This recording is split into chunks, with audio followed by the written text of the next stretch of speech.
detailed plans to my knowledge of how it goes.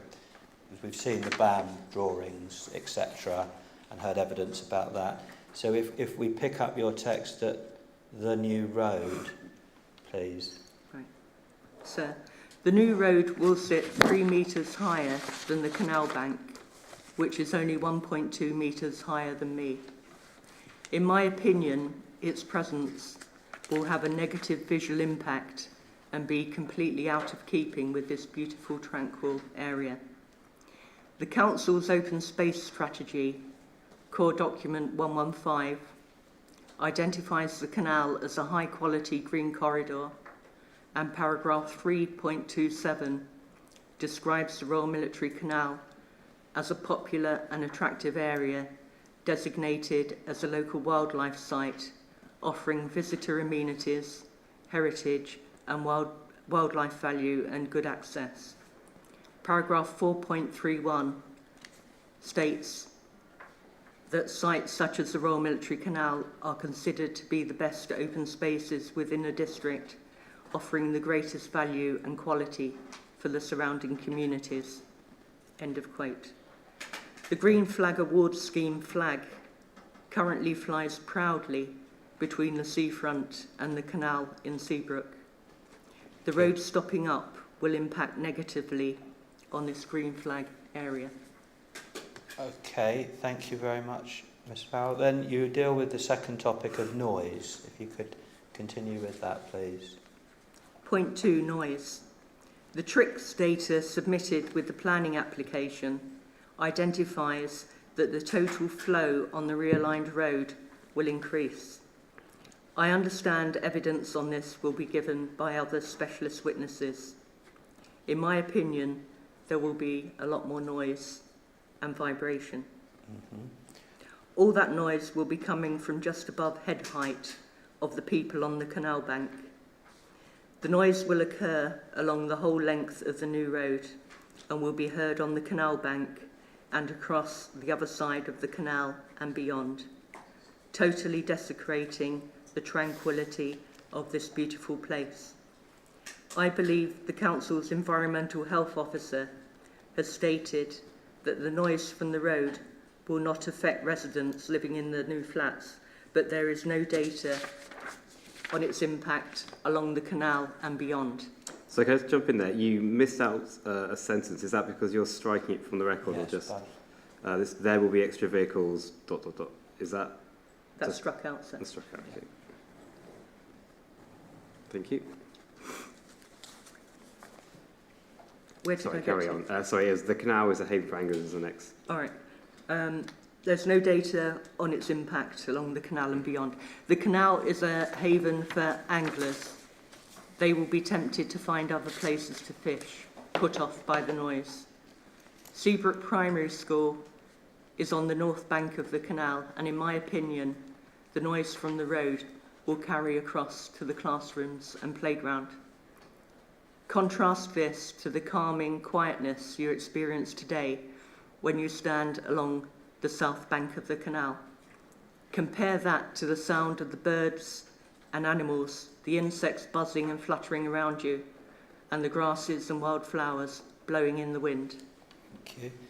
Then you deal with topic 3, litter. If you could read your evidence there, please, Ms. Farrell. I think you've changed one word from probably to perhaps. Yes. If you could read that, thank you. So, point 3, litter. In my opinion, the litter from the road is going to end up in the canal and along the canal bank, perhaps fly tipping too, as it will be easy to discard waste from a vehicle down onto the embankment. There will be fast food cartons, dirty nappies, and all sorts of detritus defiling this beautiful place. Thank you. And then your topic 4 is pollution. If you could just read your first 2 sentences. So, point 4, pollution. In my opinion, the dirt and filth associated with the road is going to fall down onto the canal bank. The heavier pollution particulates are going to fall onto the bank and filter into the canal or into the lungs of the waters below. The lighter pollutants will travel further.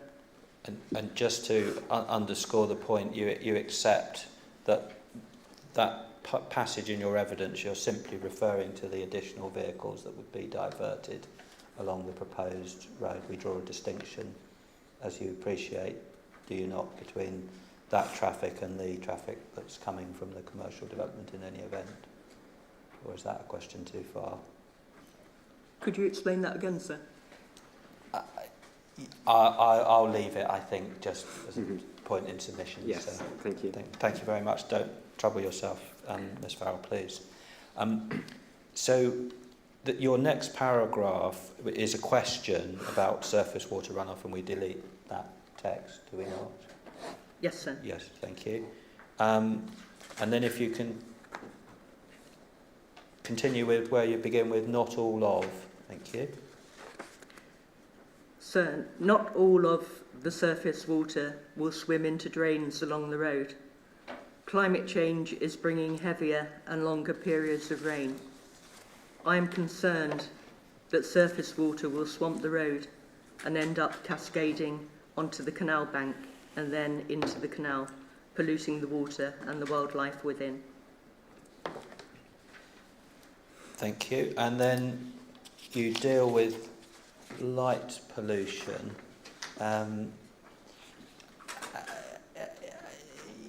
again, perhaps just to be clear on this, you appreciate that the street lighting is an element of the road and therefore comes with the construction of the road as part of the planning permission, and you refer to the blaze of headlights. So let's just read your passage, please, and then we'll see if there's a deletion there that you'd like to make. Thank you. Under light pollution. Point 5, light pollution. Mm-hmm. Prince's Parade is unlit. It means that animals can go about their nocturnal lives. Bats can hunt, foxes and badgers can forage. A multitude of others carry out their nocturnal lives in the natural darkness. The night sky will become invisible to humans. Do you want me to mention street lighting? It would seem to me that would be a deletion that would come necessarily in your evidence, the word street lighting, because as we know, the lights are going to form part of the local distributor road, Okay. pursuant to the planning permission. But And the blaze of headlights? yes, you're entitled to the blaze of headlights. So we just strike out the street lighting, 2 words, yes? I'd say yes. Thank you very much. Okay. Light and shade. Point 6, light and shade. Sir, I am concerned the road embankment will throw the canal bank into shade. The sun may not reach it at all. It will become a muddy, dark, uninviting place. Okay. And then number 7, your disabled access paragraph, please. So, point 7, disabled access. The Royal Military Canal offers the only free-to-use level green space in Seabrook. The distance between the seafront and the canal here is the narrowest along the whole 28 miles of the canal. Cars can currently park along the seafront road. From here, the canal is easily accessible using wheelchair-friendly footpaths. The lack of parking spaces along the new road will deprive the disabled of activities that they were previously able to participate in. Elderly and disabled people also drive, park and sit to take in the view. I'm very concerned the disabled will, in my opinion, be unable to access the canal bank from the road because any paths will be very steep, thus disenfranchising them from enjoying the activities and sites available to the able-bodied. Thank you. And then your paragraph 8, in relation to Tranquility and the setting of the Royal Military Canal, if you could read that, please. Point 8, destruction of the tranquility and setting of the Royal Military Canal. Sir, as I said earlier, I am disabled from my military service, and I'd like to explain to you how the tranquility and setting of the Royal Military Canal in Seabrook enriches my life.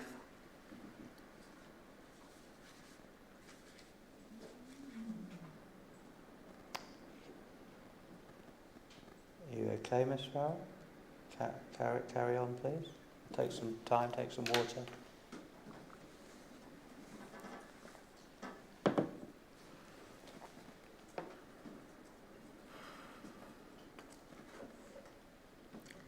W.H. Davis wrote,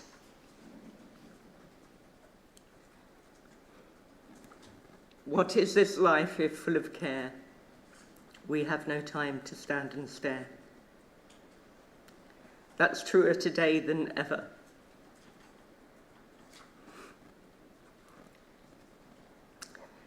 The canal along Prince's Parade. If you're finding it too much, No, sir, I'm fine. Thank you.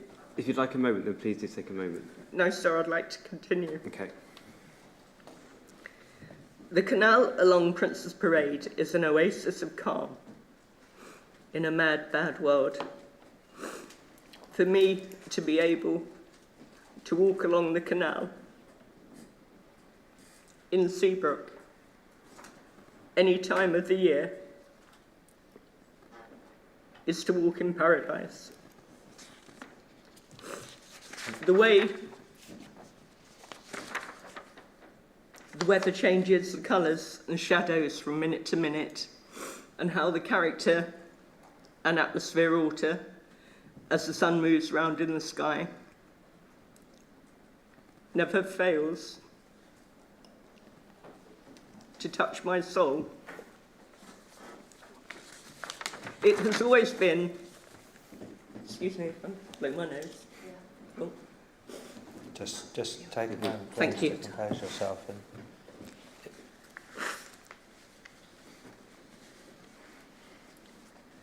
Sorry, sir.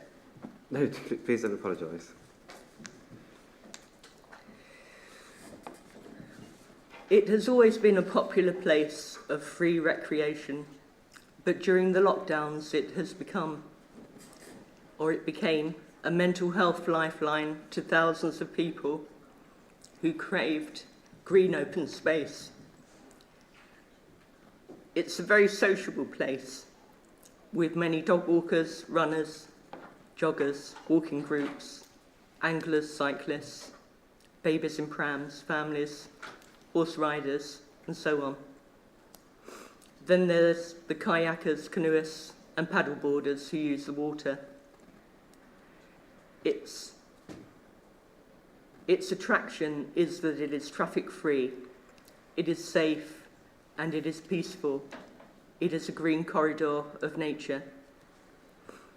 On a clear night, the Milky Way, seen from the first bridge, looks like you could just reach out and touch it. Best of all is a big storm. The lightning lights up the channel in what would otherwise be complete darkness, and the noise of the thunder rolls off the hills behind. The whole natural drama is played out in front of you. And when it snows, that's just magical. It can be blowing a storm along the seafront, waves and stones coming over the seawall, so windy that even I can barely remain standing. But then if you walk down the path to the canal, you are in a different world.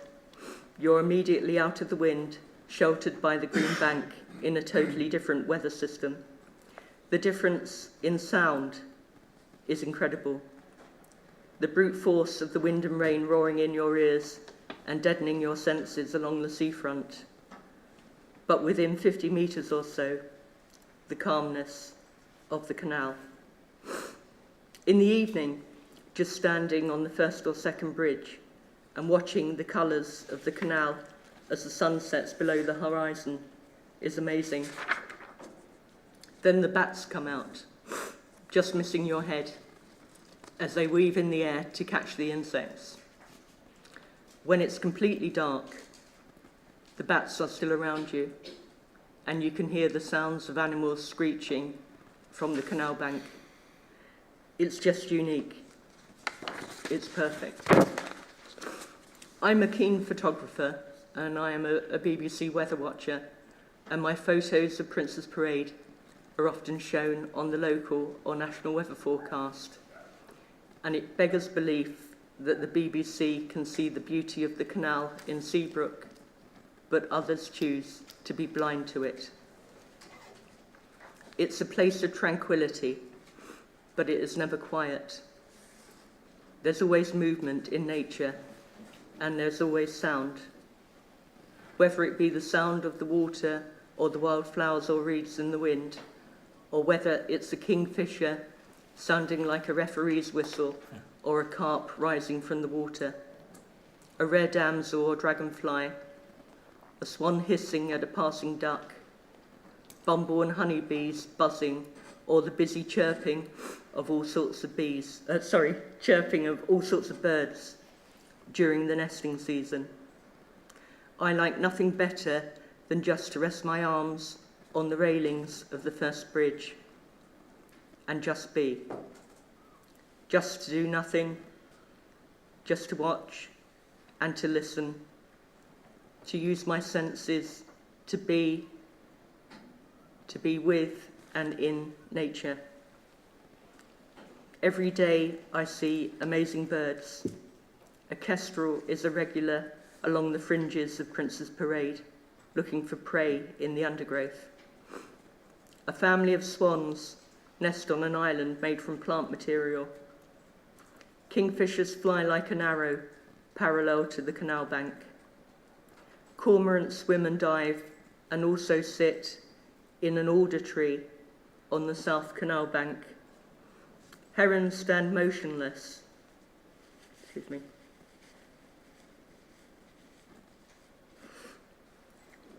Cormorants swim and dive and also sit in an alder tree on the south canal bank.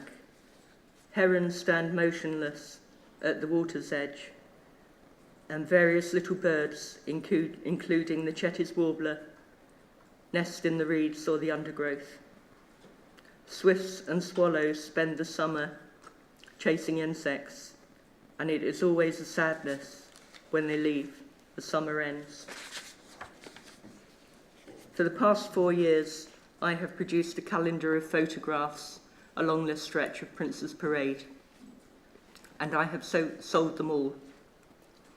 If this area was in any other part of the UK, it would be heralded as the go-to attraction.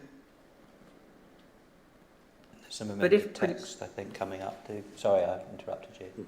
But if Prince's Parade is stopped up, the town will just look like everywhere else along the south coast. Hythe is an old sink port. It cannot be compared to modern urban Folkestone. Hythe has a proud sense of its heritage and its unique identity. The setting of the Royal Military Canal is intrinsic to Hythe. The character of Seabrook and Hythe is based around it. In my opinion, this will be gone if the stopping up order is granted.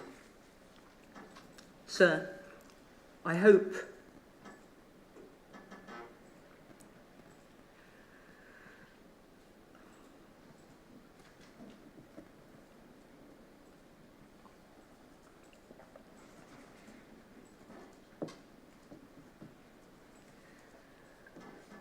Sir,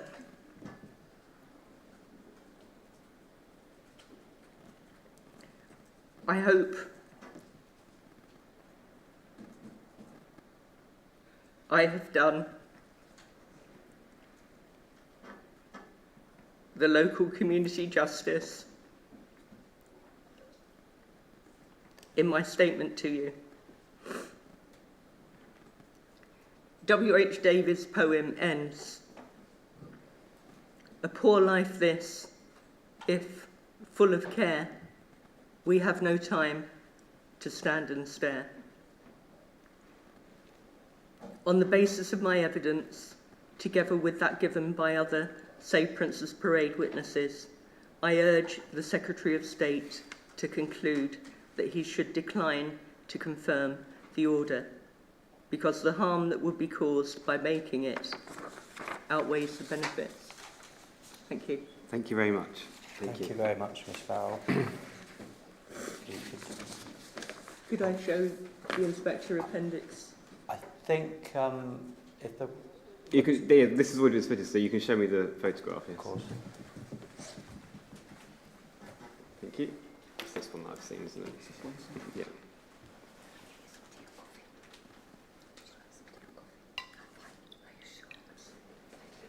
Just to show you, Mr. Honey, it's simply the photographs that we've seen before. Thank you very much. Thank you. Thank you, Ms Farrell. Yes, so next, Mr. Brophy. Oh, the other way around? Yes, that's fine.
Mr. James, before we start, just to confirm, would you be willing to cross-examine or not? Yes, I will be. Thank you. Okay, thank you. Shall I just bring this a little bit closer so you can hear me more clearly? Well, first of all, my name is Matthew Jones, and thank you very much for the opportunity of coming here today.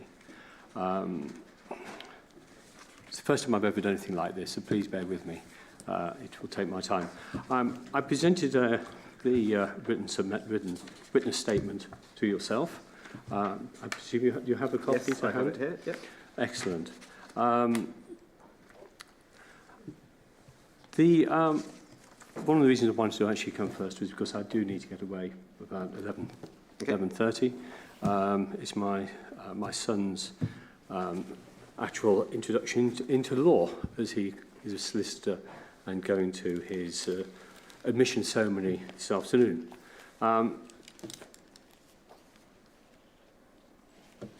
Who am I here? Who am I? I'm originally from the West Midlands, married a Kentish girl who decided around 12 years ago that she wished to return to her native town of Hythe. And for the past 3 years, we've been permanent residents of the town. The subject of Princess Parade arose, as so many conversations do. It comes up sometimes over a glass of wine. And we'd noticed how the stretch of land between Twiss Road and the Imperial Gardens, which at some point I hope you will see, had been left without housing. And from the small knowledge I have of planning, it's quite apparent to me anyway, not as a professional, but that there's potentially an access road through to the back along the canal of the Princess Parade from the Imperial Hotel end. At the same time, I noticed really the application from the Folkestone Hythe District Council for the stopping up order. We were disappointed to see that the planning permission had been granted on Princess Parade. Our concern had always been the long-term loss of the green belt separating Hythe and Sandgate, and the potential of joining or closing the gap of two conurbations. I think a point beautifully and eloquently just made by the previous, by Chris. One evening I started to make a study, my starting point actually with Historic England. And in the documentation I could find on the Folkestone Hythe website. And through my concerns, I felt it was appropriate that I should try and attend today and to put my thoughts in front of you. Going through the document, the first pages actually of the document are really just an overview of my understanding of the project at the time of writing. Okay. It wasn't actually going into any great detail, but it was so that you'd actually have an idea. So the first 3 pages actually detail my understanding of how I see the project to be. I'm sure that since that time there has been additional documents and additional clarity given to the subject. I have been listening to some of the conversations of this week, and that certainly may well change how some of the things are viewed. So what I'd like to do is actually probably move on to my actual objections. Yes, please. Thank you. As has been said, this is an area of designated local wildlife. I think the acronym is LWS, and it's a great important area for the wildlife corridor, and it is a place of natural beauty. Strange enough, an area which probably 20 years ago when you saw the tip, you would have said is not an area of outstanding natural beauty. But as nature has taken its course, it's retaken the land and produced something which is quite unique within this area. My first concern was light pollution. Presently the area along the canal at night is in total darkness. Street lighting necessary for the road would have a significant and permanent impact on the area of remarkable darkness. Presently you can see the Milky Way with ease. Moving the road would potentially destroy this element of an area of outstanding beauty.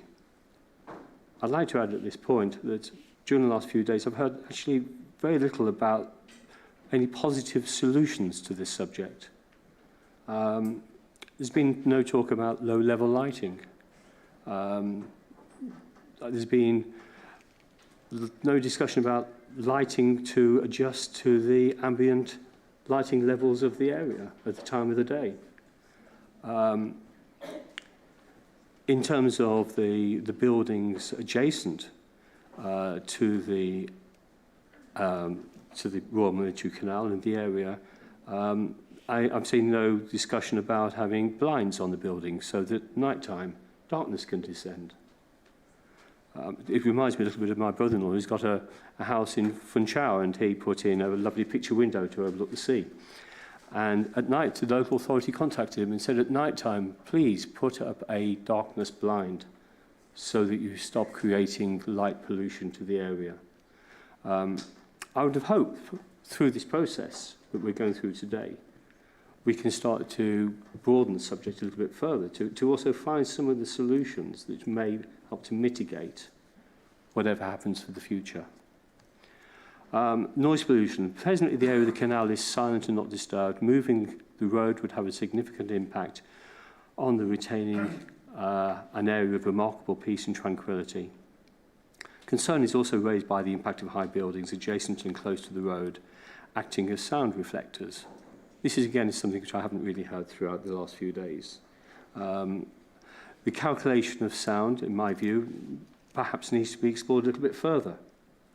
You know, the natural level of sound in the area is birdsong and frogs croaking, which are presently clearly audible. And when you visit, I'm sure you'll be able to identify that yourself.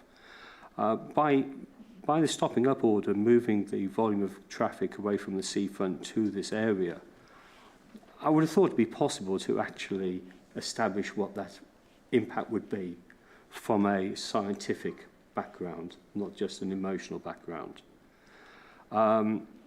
Within the area, there is going to be plant rooms, particularly the leisure centre and air conditioning units.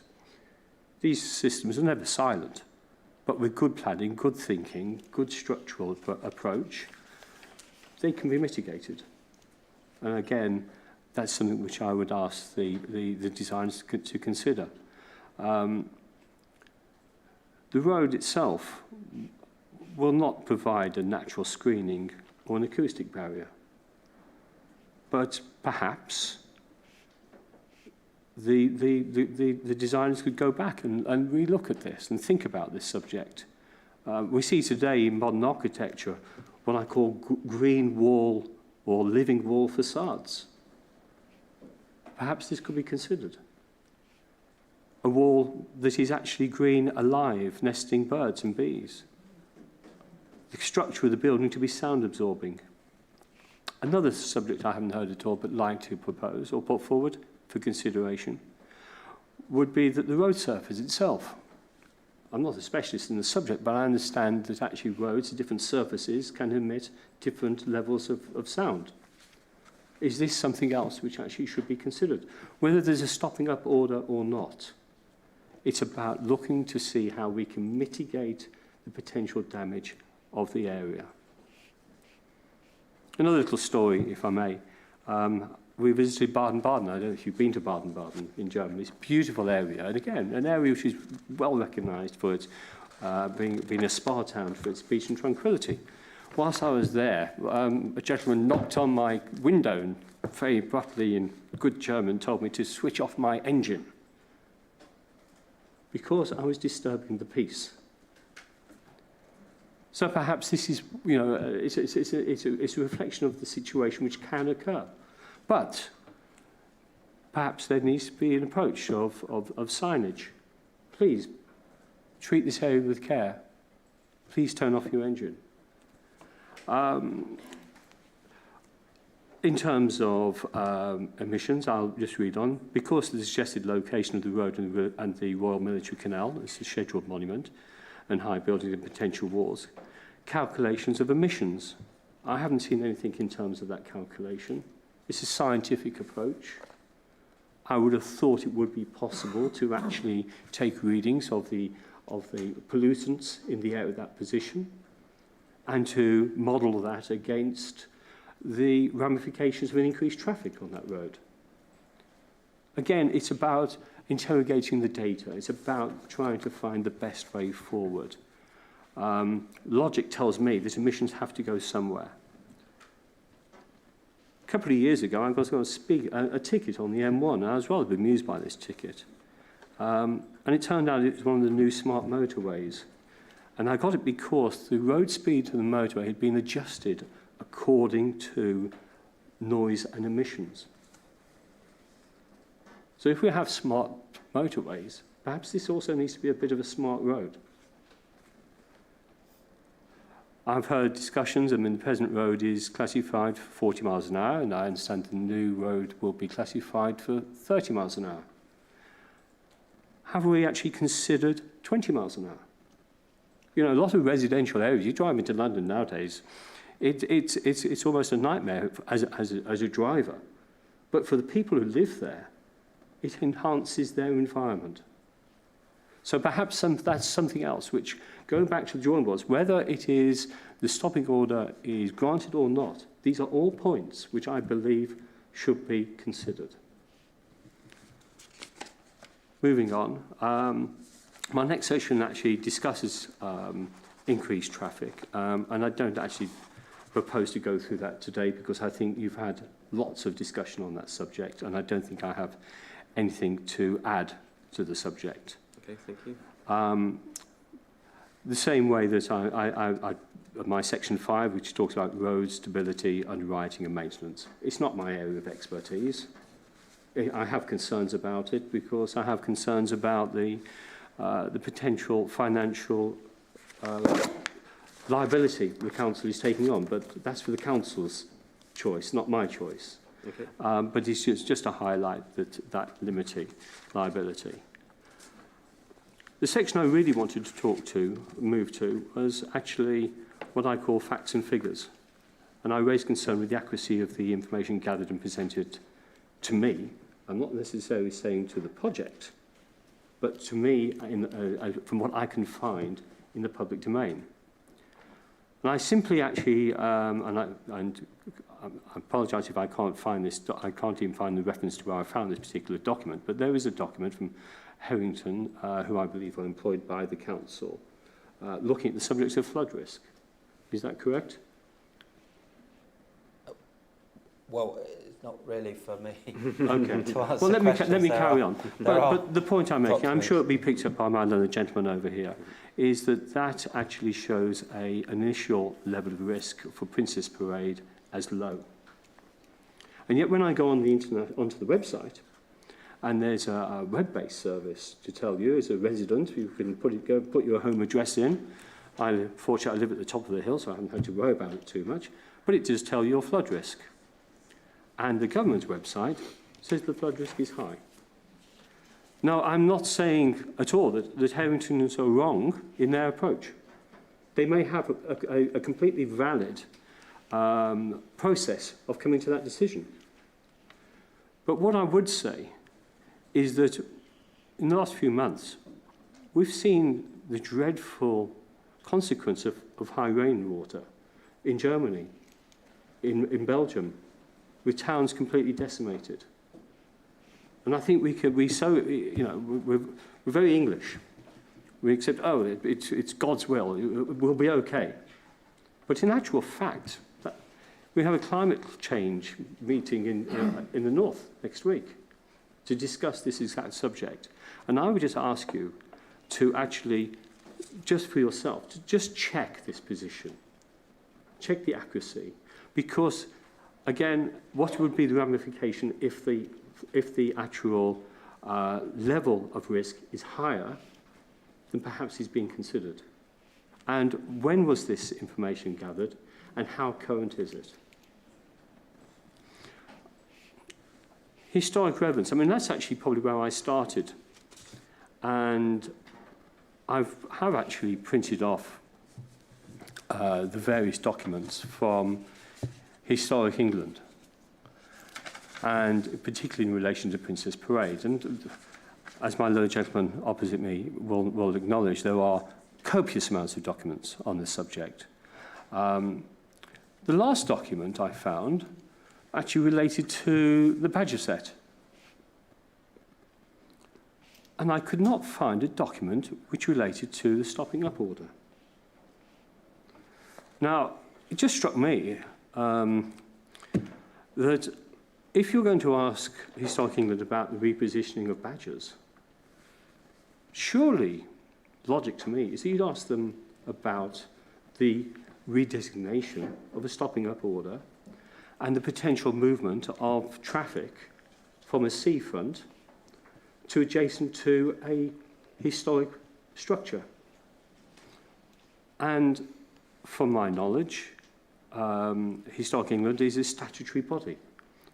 Whether the council has any legal responsibility to converse with Historic England, I can't answer that. But I would have thought, as it is a building of national historic importance, it would be prudent to talk to Historic England and to take their most recent opinion on the subject, and not necessarily to extract an opinion based over documentation going back many years. So that's something I would urge you to look at again, please. It's for my little gentleman opposite to determine whether it is applicable or not. But what I can say, and I do have copies here, is that after I wrote this document, I'm trying to see if I actually dated it. I don't think I actually dated it. Apologise for that. I continued to investigate the subject with Historic England, and like a lot of organisations, it takes time to get an answer out of them. But I eventually did get an answer out of them, which was on Friday the 15th, which is, I think, a week ago today. And I actually wrote, if I may read this to you, I inquire regarding the planned rerouting of the road at Princess Parade, Hythe. Folkestone and District Council have intend to move the road from the sea front to within close proximity of the listed Royal Military Canal. An inquiry is being held on the 19th of October for 4 days, that's my initial understanding, and please confirm you will attend and contribute to the inquiry. To provide background, I attach a copy of my submission, and may I implore you to intervene at this late stage on behalf of the people of Hythe, Sandgate and Seabrook. The inquiry will take place on the 19th of August. Once lost, this unique historic setting of the Royal Military Canal will be lost for the present and future generations. After a number of phone calls, I actually received a reply. The reply came from a lady called Sarah Garcia, who is the business officer and has responsibility for Kent and the South East. And she replied, "Thank you very much for your email notifying Historic England of the inquiry and the planned rerouting of the road at Princess Parade. Historic England has not been consulted by Folkestone High District Council about the inquiry into the proposed stopping up order, so we were unaware of the date of the inquiry. I have passed your email on to our inspectors, so they are now aware of the inquiry, but I'm afraid we are not able to make representations at this late stage. I'm sorry unable to help you in this matter, but if you have any further questions, please do not hesitate to contact me." I then received a further email, which I have a copy for you. Yes, well, this is veering into new evidence. Well, let me just complete this. And basically, it's just a further confirmation of the point that I've just made, that they are, and she confirms that she's raised the subject with the team leader, who in turn discussed the inquiry with the head of the region. It is just a further confirmation from Ms. Garcia that they are not specifically aware of the events of today. Now, I know the gentleman opposite will question, and I do apologise for bringing this at such a late stage, but I think it is very important because there has been a lot of discussion on the subject of English heritage, and I think it would be remiss of me actually not to bring this to your attention. What the legal responsibility of the council is in talking to Historic England is not for me to judge. And the gentleman opposite, if he believes that in fact there is no legal responsibility, he can clearly have this removed from the record. I'll leave that to Mr. Honey in cross-examination. So in conclusion, the land currently provides a natural buffer, both in terms of noise and visibility. Once this area is lost, it will never be replaced. And you are a guardian of the land, sir. And I ask you to reject this proposal. Thank you. Thank you very much. And yes, if I can turn to Mr. Honey, please. Thank you very much. Mr. James, you've lived in Hythe since 2018, is that right? That sounds about right. And are you a member of Save Princess Parade? I am not.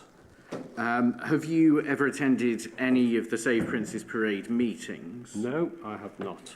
And do you know anyone who is or has been on the Save Princess Parade committee?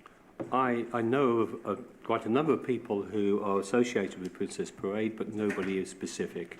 I actually attended the Princess Parade organised a demonstration, if I can put it that way. A number of people came together to walk around Princess Parade. It was covered in the papers and on the newsreel. And I offered some assistance on that occasion because part of my other life is I help a company do food and drink festivals, and we have marshals. And I offered some assistance because I've said it was important they had some marshals there. Unfortunately, on these occasions, you can have people who are actually demonstrating over peaceful and good reasons, but they can get hijacked by anarchists. So I was very keen to make sure I was there to help them out. And at that point, I did meet a number of people. I can't tell you who they all were. And I then formed an opinion after talking to a number of people that this was a subject which was passionate for a lot of people in the area. And I decided I'd like to pursue the subject myself, to investigate the subject myself, and to come here and present the subject myself. And who from Save Princess Parade were you talking to about the provision of marshals? Oh, that was with Mark Brophy, who helps to organise the social media side of things and keeping the awareness of the group. And so Mark Brophy does the social media for Save Princess Parade? He does his own. He does his own. For the campaign? Yes. And is he on the committee of Save Princess Parade? Not as far as I'm aware, no. What's the ambit of this inquiry? The ambit of this inquiry, I would have said, was to actually look at the ramification of moving the traffic flow from the seafront to the back of the development. From my understanding, and please appreciate that I haven't spent months studying this document, that the original intention of the original planning was that this was going to be more of a service road than a major route through the development. As time has moved on, I understand that the designers felt it was probably better from the point of view of the visions of the project for people to have a clear view of the sea, and it would be an improvement to the passageway along the seafront, which no doubt it would be. And I'm glad to see that. But in doing so, the consequence of moving the road, the knock-on, is the impact it has on the Royal Military Canal. It's almost a balance of one thing against the other. Do we improve the seafront, but at the same time, does that actually have a knock-on effect on what we've got going on behind? In fact, if I was a designer of this project, I'd have been thinking to myself, this is a wonderful location. Not only have we got a wonderful seafront, but we've got this wonderful Royal Military Canal. And what strikes me is the back of the buildings were almost could be like an industrial estate. You know, with cars passing into the development for parking, people driving around trying to find somewhere to park on a busy, hot summer's day. And so that's the compromise. The compromise to me is the seafront, and does that bring benefit to the seafront? And what is the cost at the back of the development? And does that bring benefit to the back of the development, or does the one outweigh the other? What becomes more important? Is it just the seafront, or is it actually the area behind the seafront? And I purport the area actually of Princess Parade, the Royal Military Canal, are equally important. They should both be cherished. And I'm not sure that through the stopping up order that we are treating the Royal Military Canal with quite enough respect that I believe it deserves. In the same way that the road, from what I understand, at the nearest point, at the top end, from the position where the most important historic part of the Military Canal is at the nearest, unfortunately, the widest point, at the narrowest point. It means that we are not able to actually necessarily give, I say, respect to the Military Canal in that position. That's a position where we shouldn't be worried about cars. We should be there, standing there, studying what actually was there all those years ago. Not thinking about street lighting and cars passing and the distractions. To me, it's almost, if we were to take a similar structure of Hadrian's Wall, would you put a road as close proximity to Hadrian's Wall? And there may be precedents, this may have been done in the past, but would we today, with our awareness of environment, our awareness of history, our responsibility to look after the land we have today? And this is what planning is all about. Planning is about development. It is about developing for the future. But it's also about preserving what needs to be preserved. And I believe the whole impetus of this project has been focused on the seafront and not on the beautiful area of the Royal Military Canal. Do you believe that the introduction of street lighting is a consequence of the stopping up and diversion order? Yes, I would have said so. And I've seen nothing in terms of that area, in terms of the design of the lighting. I work for a company in Germany, and I see in German towns absolutely beautiful lighting done. Low level, just illuminating the level which needs to be lit. I haven't seen anything of that nature. So again, it's about paying respect. And whether there's a stopping up order or not, that road needs to be very, very carefully considered, mindful of the environment in which it is sitting. From what you said, your understanding is, I think, that the planning permission did not include the realignment of the road. Is that your understanding? From my understanding, I don't believe it was. I believe it was an access point to access through the back of the land, which I can totally understand, because if you're building a leisure centre, you need to have a rear area in order to access plant rooms.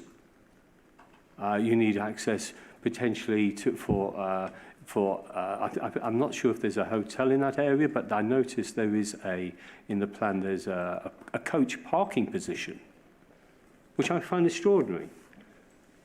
To put a coach parking position where it is in such a close proximity to an area we're trying to protect.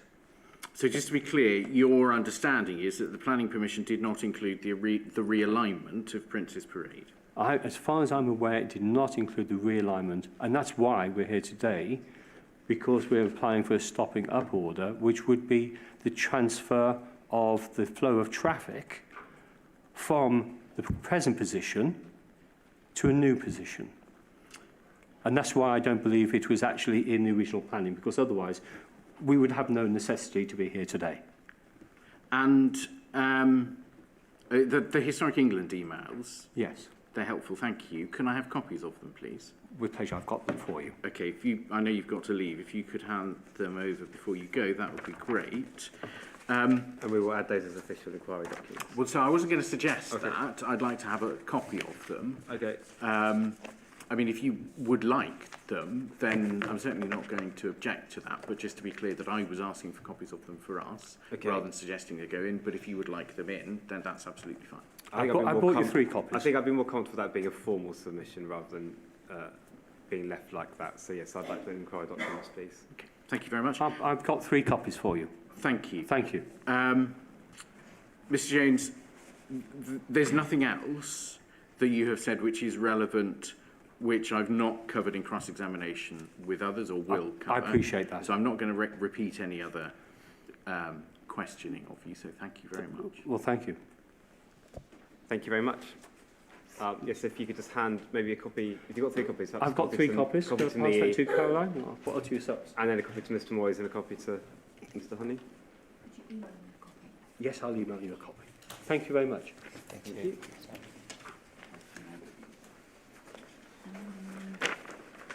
Yes. I think that's 2. Yes, 2. That's it. No. Sorry, how many are there? There's 2 emails, and I've given you a copy of Okay, each, yeah, so thank there you. should be 3 sets. There's not. Thank There's you. missing one. Missing this. Otherwise, we can photocopy some more. Thank you. Missing this.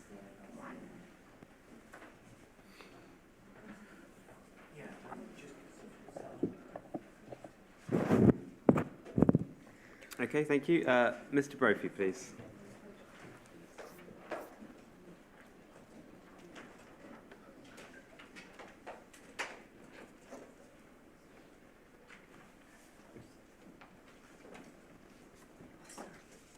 Thank I you. think he needs core document 18. Okay. Do you need core document 18? Hard copy of it. You don't. No, don't think so. Thank you. Good morning. Mr. Brophy, if we just confirm before we start if you're willing to be cross-examined or not. No, I would rather not be cross-examined, please. Thank you. And I'd just like to ask the question to start with. Mr. Honey just cross-examined Mr. Jones. My name was brought into that cross-examination. I'd like to know, in terms of the inquiry, what that line of inquiry is about. I come here as an individual. I am a member of Safe Prince's Parade, but it seems rather intimidating that my name is brought up in relation to what I'm about to say.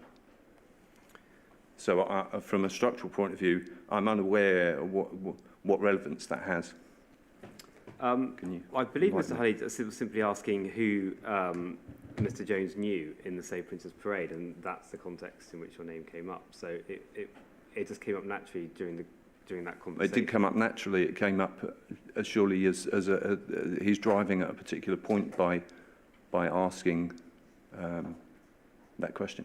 Well, I think he was just trying to establish the relationship between Mr Jones and Safe Princess Parade in general. I didn't take anything from that point that would have any particular influence on my consideration of your statement, if that's helpful to you. Okay, yeah, thank you. So I'll, as I said, the first part is unchanged from what I submitted. I wish to object to the stopping up of Prince's Parade. I originally objected on two main points, parking and the environment. I've removed the environmental consideration as it has been previously discussed. Due to work commitments, I've been largely unable to watch this inquiry, but I do wish to address some of the points made by Mr Honey, so we'll be referring to his opening statement in the second half of my objection. Apologies if I cover ground again which I may have missed. I object to the stopping up of Prince's Parade on the basis that there will be significant loss of parking overall due to the removal of part of the coast road. It will create access issues both for existing residents and residents of the new development, visitors to the swimming pool and visitors to the area in general. People searching for parking spaces will also contribute to air pollution, with the area likely to suffer significant congestion due to the new road layout, and the likelihood is this will worsen with time. Core Document 18, Environmental Statement, Technical Annex 8, Transport, Section 2.11, Table 2.1, details that currently there are approximately 187 on-street parking spaces on Prince's Parade in the section that runs through the site, a distance of approximately 1,100 metres. When the traffic survey was conducted in 2016, at peak, figure 2.1 of the document shows that of those 187 spaces, 100 were occupied. From this, it appears to have been concluded that the new scheme will only need to provide 103 spaces in that same area, as detailed in section 5.18. This means that in terms of future parking need, the designers have only allowed for an increase of 3 spaces before there is potentially nowhere left to park in the very area that will attract most vehicles trying to park. According to the Department for Transport's Road Traffic Forecasts 2018, traffic is forecast to grow by between 17% and 51% by 2050, with car ownership increasing at an even higher rate. Point 3.67, car ownership in England and Wales is forecast to grow from approximately 29 million in 2015, sorry, that's supposed to be 2025, I think, to between 38 million and 42 million in 2050, which equates to a growth of between 30% and 45% over 35 years. That's figure 22. With these figures in mind, a 3% increase above the peak demand figure as surveyed 5 years ago seems rather short-sighted, especially when one considers the ample parking currently available even on busy days. It should also be remembered that currently larger vehicles such as camper vans, trucks, vans, motorhomes can all park with ease along the seafront and do not create any significant issues as a result. Some of these particular visitors will pay to park all day along the seafront, enjoying the easy access to the area and contributing to public funds as they do so. These larger vehicles will effectively be prohibited from using the area, or even worse, may park illegally, perhaps taking up more than one space, creating problems for other users, the authorities, and the free flow of traffic through the area. It seems ludicrous that so much parking should be lost at the very time when more visitors will be attracted to the area, visiting the pool, for instance, staying at the hotel or accessing the dwellings as residents or visitors. This loss is a significant demerit of the scheme. The result, I would argue, is that parking will become prohibitively problematic and traffic will be pushed further from the site to surrounding roads and already congested areas. I live in close proximity to Prince's Parade in a house that has no direct road access. I and many others locally have no option but to park on the road. I often already have to drive around searching for parking spaces for some time. This is worse at peak times when Seabrook School is open and throughout the summer as people try to find somewhere to park, which they don't have to pay for. Without the good number of spaces on Prince's Parade, the situation for me personally and many other local residents like me will dramatically worsen. Add to this the fact that Prince's Parade will no longer be able to function as a suitable alternative to the A259, despite the assurances given in the technical annex, and the picture is increasingly grim. By not adequately providing sufficient parking after the realignment, the resultant knock-on effect will be to increase congestion and, far from promoting access, will have the reverse effect. The site itself currently enjoys traffic-free access, with the promenade providing an off-road route all the way from Folkestone to Hythe. The realignment of the road is not necessary to encourage cyclists or walkers.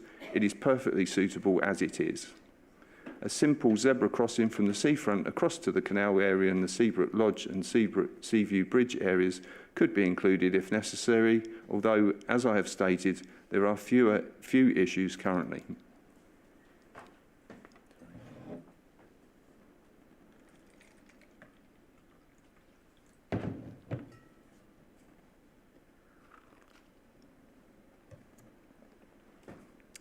As the annex shows, there are no particular safety concerns currently either. In core document 18, page 22, section 5.20, it states that the formalisation and better organisation of parking will remove current obstacles and improve the existing situation. Unfortunately, this summary does not identify what the current obstacles are, nor what needs improving about the existing situation. At present, there is no difficulty parking and there are no access issues. Parking is better for being informal because it allows various vehicle types to access both the beach and the canal easily. These areas are attractions in their own right. People come to this area because it is unspoilt, open and easily accessible. The stopping up and realignment of Prince's Parade will prevent, not promote access, create traffic chaos as people suffer the loss of parking and lead to the road losing its current status as a suitable alternative to the A259 and even as a pleasant road to drive along. In summary, I would like to answer some of the points made by Mr. Honey in his opening statement. I don't know if you've got a copy of the opening statement. Yes, I do. Yep. I'll load it up. I've quoted it anyway, so it's not a major issue. But point 20, Mr. Honey states there will be no shortage in terms of the number of parking spaces. The evidence I've mentioned above shows that going forward it is highly likely that there will be shortage, not only through the site, but with a knock-on effect on surrounding roads and car parks. He also says parking on the highway is not an absolute right. This may be true, but are we not talking about improving an area? Is not the aim to provide a better, more accessible seafront without significant detriment to what is already available? Mr. Honey also refers to the Save Prince's Parade suggestions as fanciful. Is it not fanciful to suggest that a significant loss of parking will have no negative effects? His statement in point 24 that there will be some loss of parking directly on the seafront really should be amended to read that there would be significant loss of parking overall. He is attempting to downplay the negative impacts, in my opinion. That's all I wish to say about parking.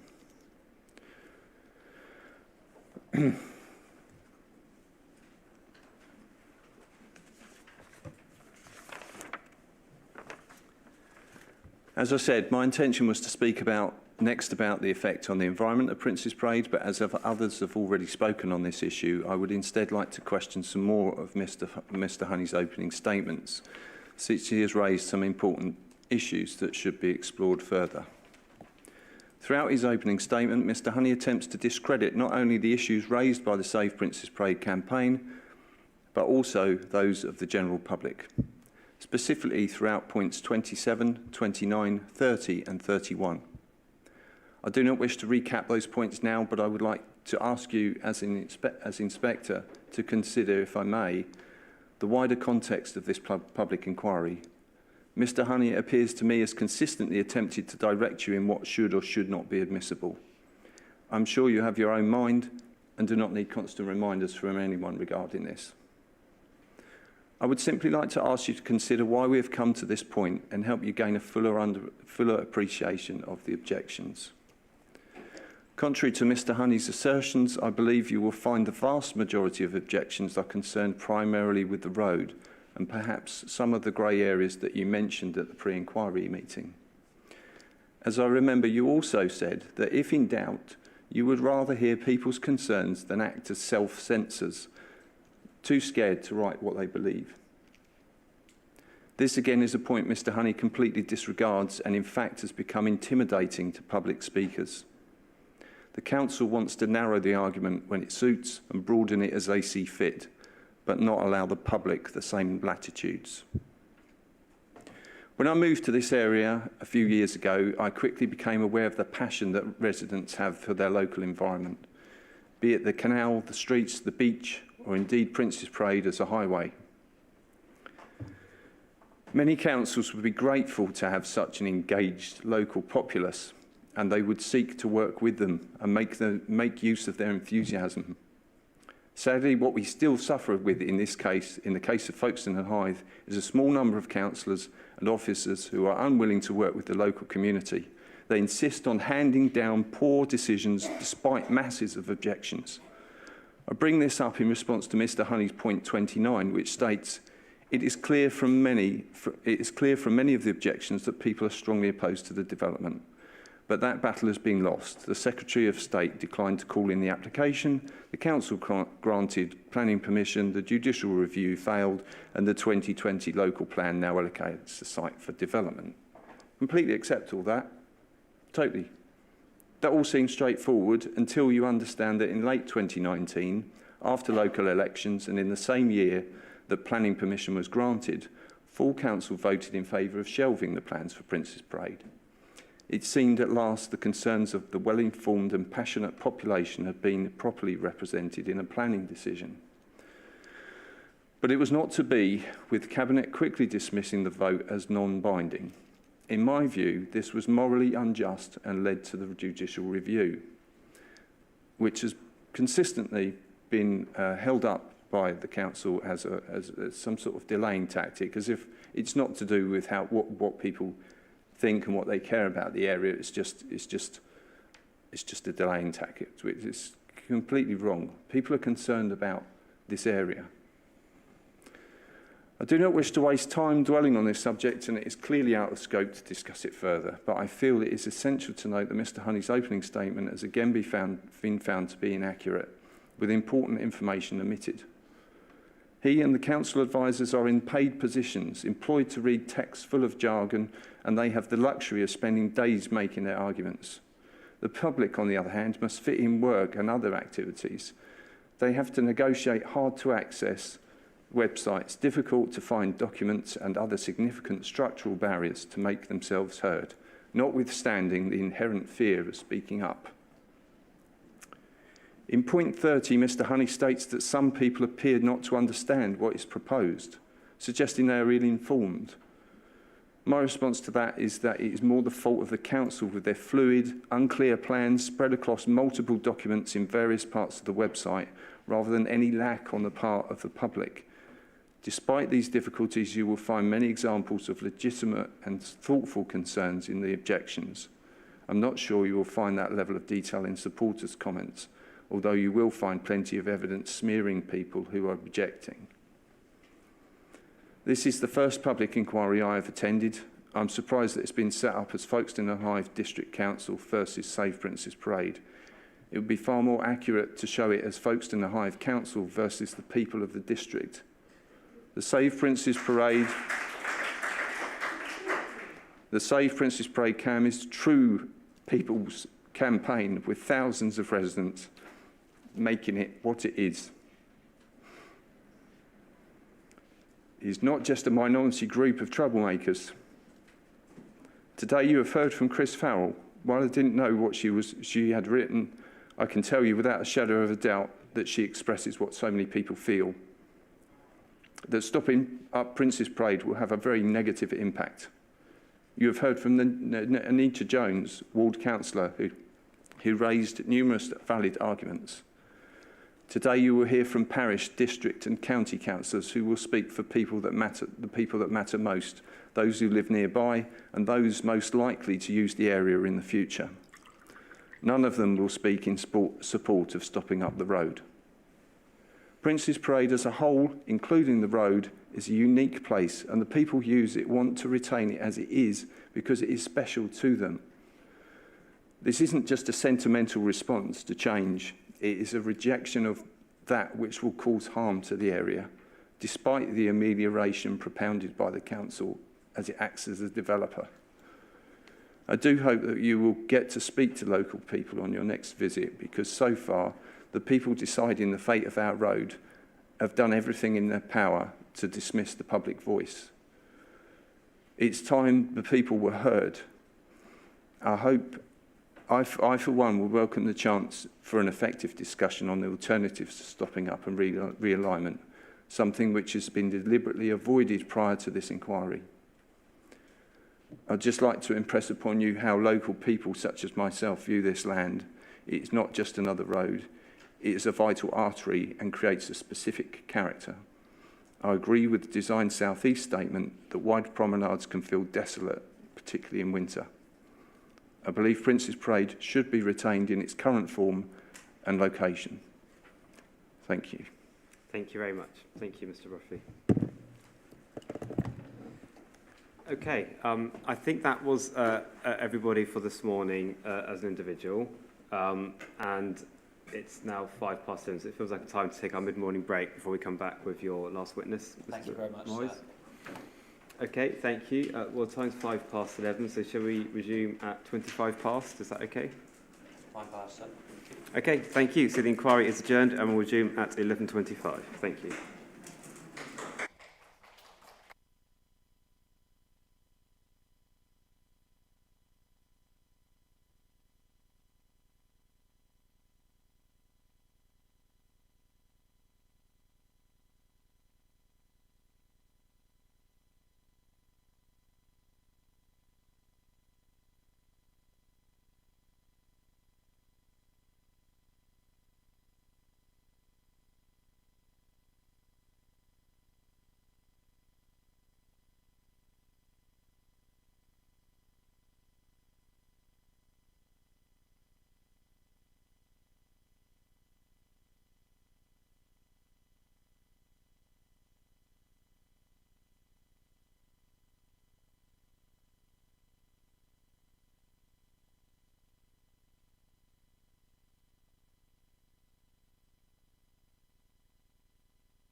Okay, the time is 11:25 and the inquiry is resumed. Thank you. Thank you, sir. Thank you. Just quickly before we hand Oh, over, yes. I've just been told that Councillor Weibrow and Councillor Wheeler both may need to get away this afternoon, and I'm happy to take you first this afternoon to make sure that that's okay with your diaries. So just to let you know that that's what I'll do. So just to put your minds at rest. Thank you. Sorry. No, Mr. not Moyes. at all, sir. Thank you very much. So, sir, the last witness that I intend to call on behalf of Save Princes Parade is Mr. Brian Morgan, who's taken his place at the witness table, as you will see, and has gathered together most of the materials, if not all of the materials, that he'll be referring to when he gives his evidence. So, Mr. Morgan, just to introduce you to the inquiry, your name is Brian Morgan, you have a BA Honours degree in Geography, a postgraduate diploma in Town Planning, an MSc in Urban Studies, you're a member of the Royal Town Planning Institute, you started work in 1974 as a town planner, you've worked for 2 local authorities in London and 1 in Kent, you've carried out a number of roles including Development Control Manager and Head of Planning. When you ceased full-time work in 2013, you're an assistant director responsible for various council services, and since retiring you've worked as a volunteer for Planning Aid for England, and you do other planning work. Is that correct? That is correct. Thank you. I'd just like to clarify my role here today is that I'm providing evidence as a town planner, and for the purposes of this inquiry, not under the umbrella of Planning Aid England. Mm-hmm. Could you just explain briefly what Planning Aid England is and its function? Planning Aid England is part of the Royal Town Planning Institute, and its purpose is to enable the provision of planners to either individuals or communities who cannot afford to access paid planning consultants. Okay. And how long have you been involved in your capacity as a volunteer pro bono advisor on behalf of Planning Aid England in relation to Save Princes Parade? It is either late 2016 or early 2017. It dates to before the planning application being submitted. Okay.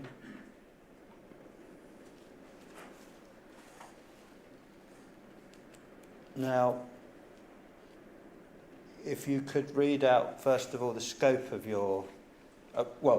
before you do read out the scope of your evidence, I think you, having reflected on your initial written evidence, and you've heard a lot of evidence being given, you would accept, I think, that certain matters that you had previously referred to in your written evidence you would no longer wish to have place reliance upon, and won't be giving evidence about orally.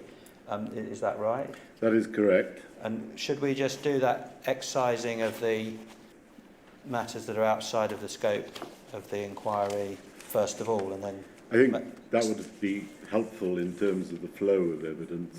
Yes. If I go to paragraph 5... Just bear with sorry. one minute, because the inspector's just got to get himself Thank orientated. you. Yeah.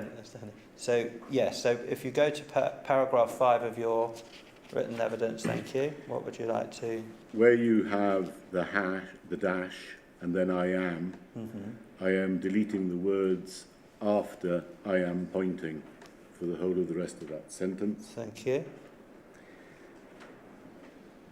And then if we carry on through your proof, paragraph 10 is...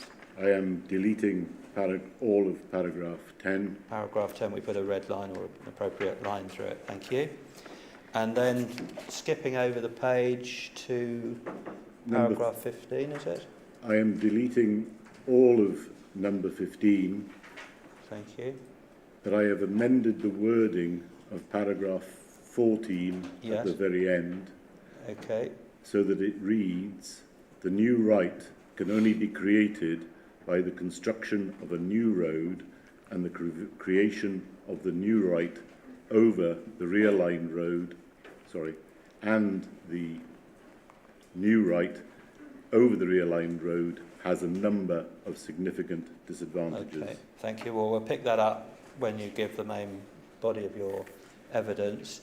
Now, paragraph 20, is there something there that needs to be excised? I am deleting paragraph 20. The reason for, there's two reasons. One is Mr. Mackay's evidence. The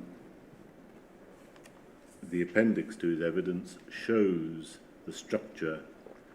It isn't the structure. It shows the works that will be necessary to the bank adjacent to the canal. He describes it as being necessary to excavate and compact 235 metres of that bank. So that point is covered. That was the recent drawing that was put in as an inquiry document. Yes, that's right. Thank you for that clarification. And also the second bullet point. Yes. Mr. Fitch, in evidence, put forward a phasing for the development as it's now seen, but that phasing does not align with the phasing in the planning application documents. And it's in the proposal document where the phasing is set out. Well, we can pick that up at the appropriate point, if we may. Now, moving through your proof, the position and height of the realigned road, you provide a lot of detailed measurements which are quite helpful as a matter of statistics in terms of measuring things, but what do you want to say about those paragraphs? I am deleting paragraph 29. Thank you. Paragraph 30 remains. And I am deleting paragraphs 31 to 34. I'm sorry, I have two 33s at that point. When it comes to paragraph 35, I've amended the opening of that sentence too, so that it reads, the stopping up of Princess Parade creates. Thank you. And then in paragraph 36, in my opinion, the stopping up which necessitates. I've put in the words which necessitates. Thank you very much. We'll pick all that up as we work our way through the proof, Mr. Morgan. So if you could read your paragraph 1, please. My evidence will set out the history of Princess Parade, identify some of the background related to the development of the site, consider the need and merit test, identify the harms created by the stopping up of Princess Parade as set out in the Save Princess Parade objection, consider the inconvenience created by the loss and position of the rearranged seafront parking, and set out the height and position of the road. We can perhaps delete that last bullet point, can we, the height and position of the road, or do you wish to keep that because there is still... I still have that paragraph You've got in. paragraph 13. It is a factual paragraph. Okay, yep, thank you. So paragraphs 2, 3 and 4, just to deal with scope, as it were, you could just, and 5 in fact, if you could just read those first. In giving my evidence, I understand that the role of the Secretary of State, together with that of his reporting inspector, when considering whether or not to confirm the proposed stopping up and diversion order, is not to reconsider the merits of the planning application which the Council granted itself planning permission for, thus authorising the proposed development. I do not wish to attack or analyse how the planning balance was carried out when the planning permission was granted. However, it is in my view both legitimate and necessary that the Secretary of State has in mind the basic outline of that part of Princess Parade which it is proposed would be diverted, realigned and constructed so as to be able to properly and fully assess the impact that this would have upon, for example, the setting of the Royal Military Canal were he to confirm the order. Thank you. Just pausing there, obviously events are moving all the time. There are lots of pieces in the jigsaw puzzle, as it were, and we now have the benefit of more than the basic outline, perhaps. We've got the BAM drawings that we can consider and have been considered in some detail, the 3 general arrangement drawings. Is that not the case? The BAM drawings have been submitted as part of the inquiry's evidence, yes. Mm-hmm.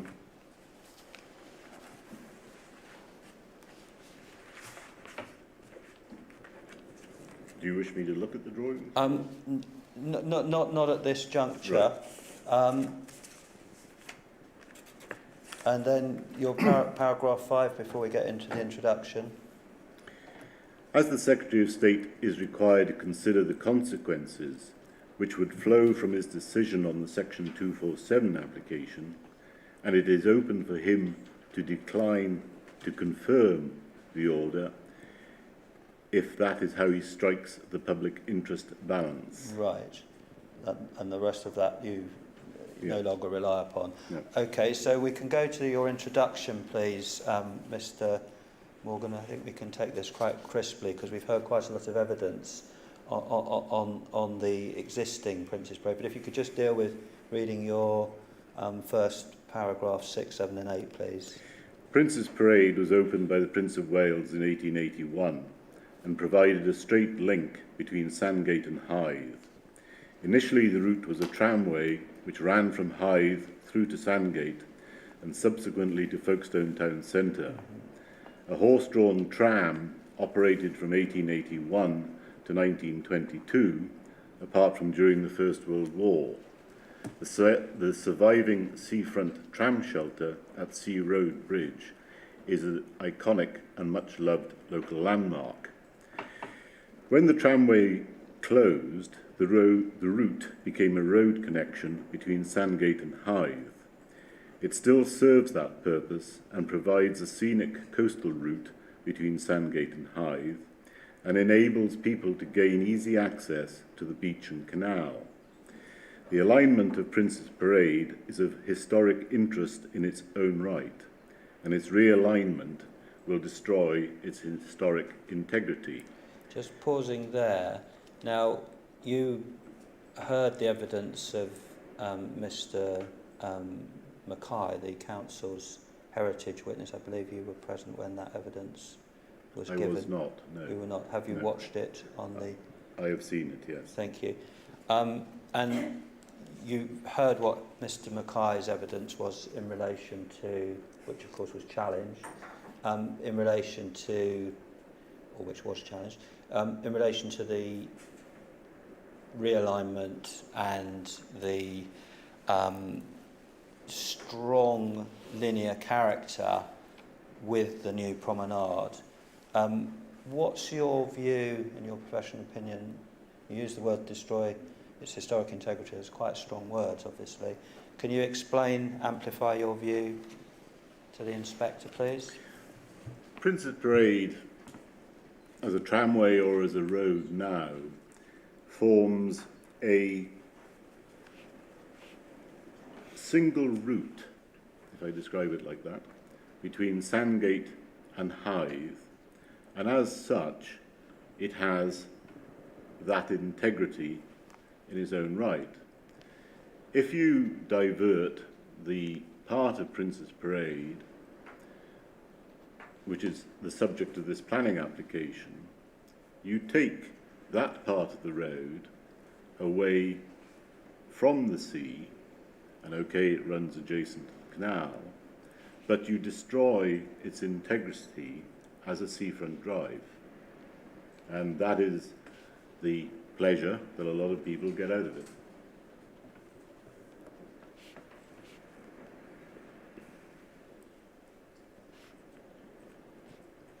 Thank you.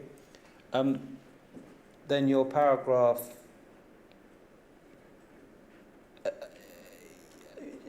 to what extent, sorry, before I ask you about paragraph, to read your paragraph, to what extent did you feel, or to what extent would you agree with the proposition that the linear character will be retained because of the enlarged promenade, the 11-metre new proposed promenade that's going to be created in place of the part of the road that's stopped up and diverted?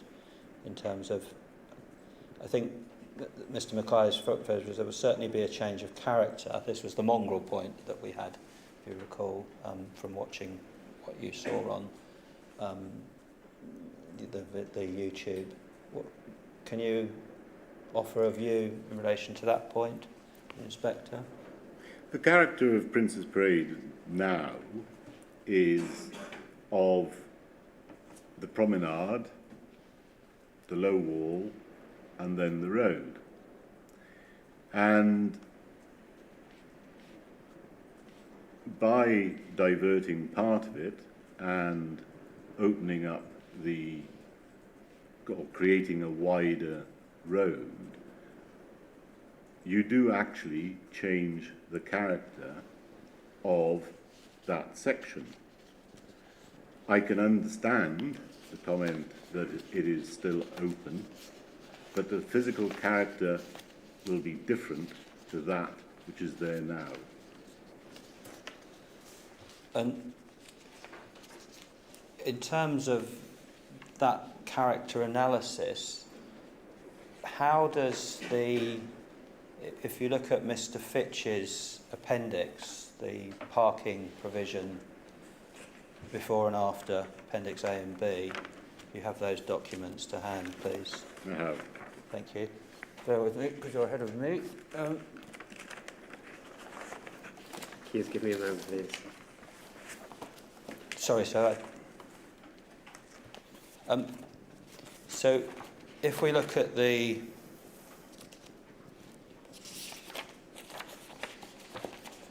Okay, thank you. Thank you, sir. Beg pardon.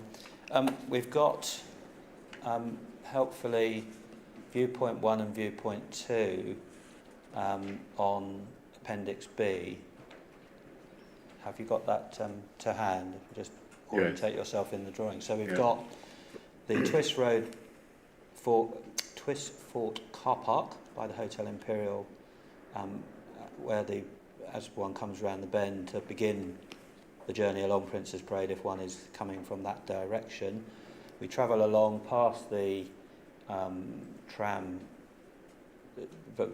past the golf course, and then we get to viewpoint 2, which is the beginning of the development site red line. You see that? Mm.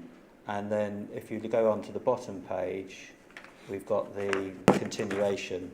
They've got the viewpoint 2 drawing, which depicts the part of Prince's Parade that will not be stopped up as proposed, and then it shows the road diverting into the site, going around the back of the development, and then emerging a little bit before Battery Point car park at the other end of, say, Prince's Parade. You have that. Yes. Now, returning to the question of the join, if I can put it like that, or how will the character be affected by the way in which the road emerges and rejoins the existing road at both ends of the proposed development. There's a small section we can see at the Battery Point car park end. There's enough for 7 car park spaces to be retained before the road diverts into the site, and there's as many as apparently 24 spaces still retained by the other end. So how does that impact, in your view, upon the character of Prince's Parade? At the moment, whichever way you go along Prince's Parade, you see an uninterrupted view to the east and to the west. If you are travelling along from Hythe, and if I've read this plan properly, then the low sea wall, before you get to the site, the low sea wall immediately at the back end of the back edge of the promenade would remain. I think the wall actually then curves round, but adjacent to the road, because you then have the new wall at the front edge of the development. This is the splash wall. The new splash wall that runs along the length of the site. Now, if I am correct in what I'm saying, then the curvature of that wall, of the existing low wall, will cut the view as you look in an easterly direction, and it will also cut the view if you look in the westerly direction. Clearly, there has to be a mechanism in terms of flood prevention of how you close that gap if there is a threat of flooding. And I'm unclear as to what that mechanism is. Thank you. Then your paragraph 8, please. This is turning to another function of the route. Additionally, it acts as an alternative route to the main A259 Seabrook Road between Sandgate and Hythe, and this drives the need to retain a link in the corridor between the sea and the canal. Thank you. Now, you give some background context, so if you could read your paragraph 9, please. The Council has previously sought to develop Prince's Parade in a similar manner to the scheme now granted consent.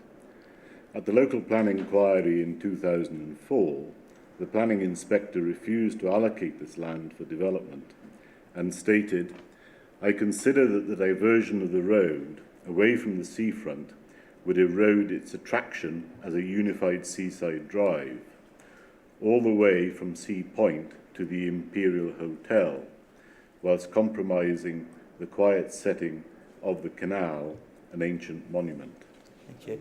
Now, as we all know, as is clear from the materials before the inspector, planning policy is always evolving and moving on, and there's a new 2020 local plan, and the site is in fact allocated now.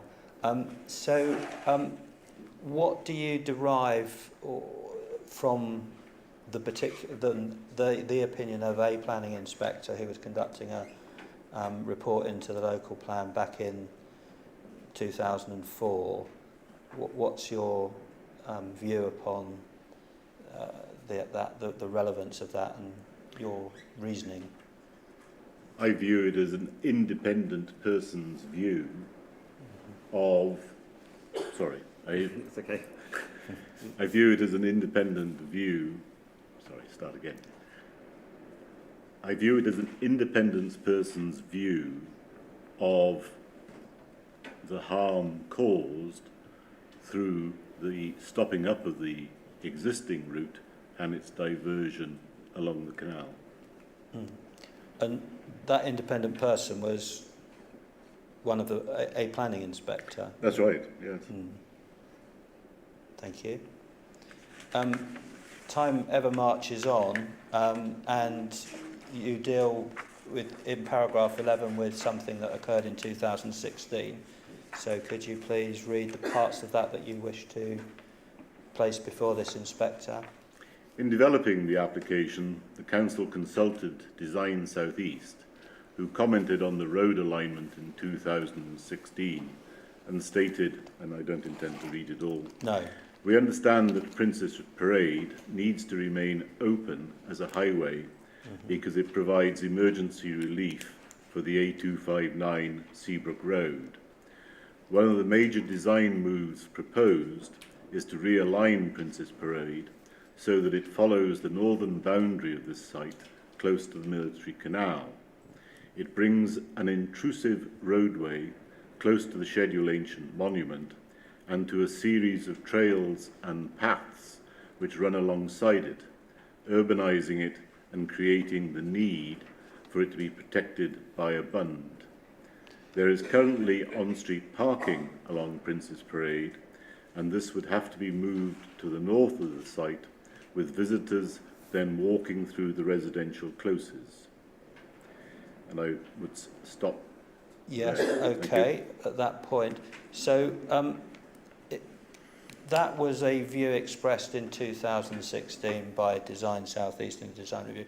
As documents make clear, events have moved on. Their proposed alternative, which isn't, of course, before this inspector, did not find favour as the scheme emerged. What do you seek to draw from that view? And do you wish to look, I think maybe if we looked at the BAM drawings at this point, as you make reference to the aligned road, and we can see helpfully from the general arrangement drawings the exact line that road will take.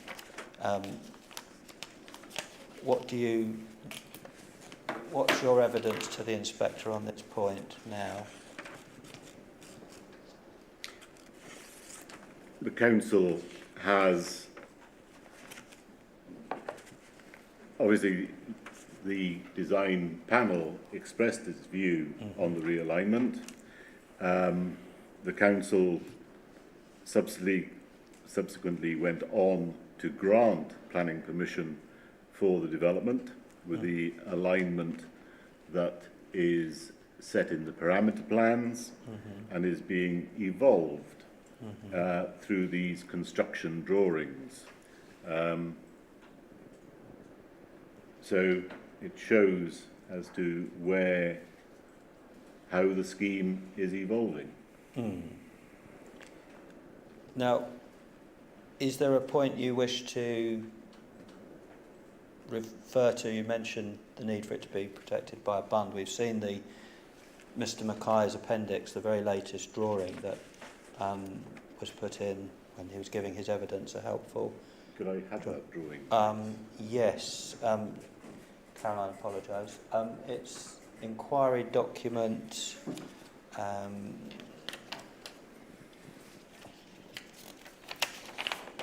004. Thank you very much.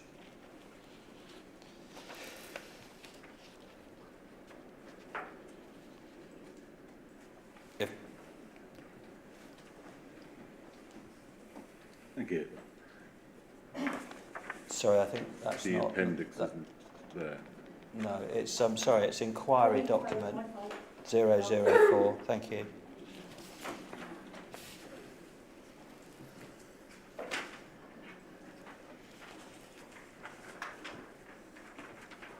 Grateful. Thank you very much. you. Now, is there anything in that drawing that shows, cross-sectional drawing, the very latest evolving position or current position, that you feel you wish to comment on, or in relation to quite clearly the design review talks about a bund. There isn't a bund. No. It is a bank. Mm-hmm. And I think that is the comment that I would make about that particular point. Mm-hmm. Thank you. Now, if we look at the needs test, if you could just take that quite crisply as well, please. Okay. Thanks very much. The High Court decision states that the relevant authority cannot make and or confirm an order unless satisfied that a planning permission exists for development and that it is necessary to authorise the stopping up or diversion of the public right-of-way by the order so as to enable that development to take place in accordance with that permission. You want me to continue? Yes, please. The application for the leisure centre was a detailed application, so the position of the building, parking and road are fixed. The description of the development also includes hard landscaping, which includes the widened promenade for its complete length. If it is desirable to maintain a road link in the corridor between the canal and the sea, then it is necessary for the highway to be diverted to enable the widened promenade to be provided and this permission to be implemented. Whilst the stopping up of the road may be necessary to enable this permission to be implemented, the new right can only be created by the construction of a new road, and the creation of the new road over the realigned road. So I think did you mean the new right? Sorry, the new right over the realigned road has a number of significant disadvantages. Okay. Before we come to hear your evidence on what you regard as significant disadvantages, could just ask you to have the detailed plans and the parameter plans to hand, please, Mr.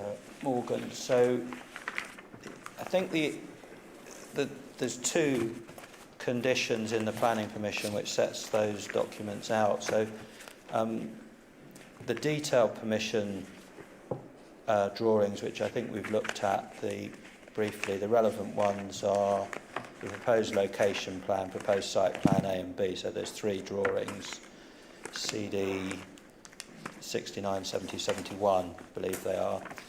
And then the parameter plans, which are mentioned in relation to reserved matters, condition 6. The relevant ones relate to the application site area red line. I think the land use plan probably as well. So if you could have those in front of you, please, Mr. Morgan. Are you there yet?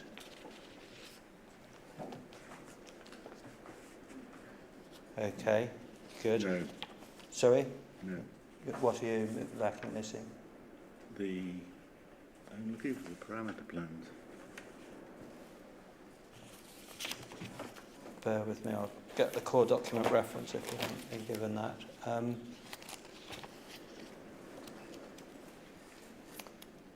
Sorry, apologies. You got them now? I think I have. Yeah. So, Yes, don't worry. I have.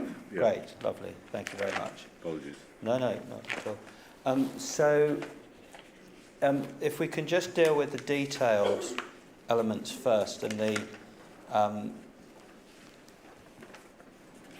because of course it's a hybrid planning permission. So if we look at the detailed drawings,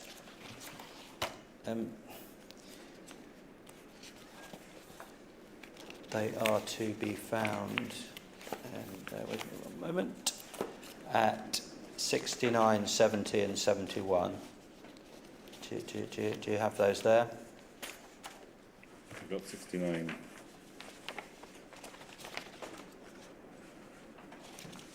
We can probably get everything we need from 69 and 70, I think, actually, if you've got them both. You've got them there? Yes. Great, thank you.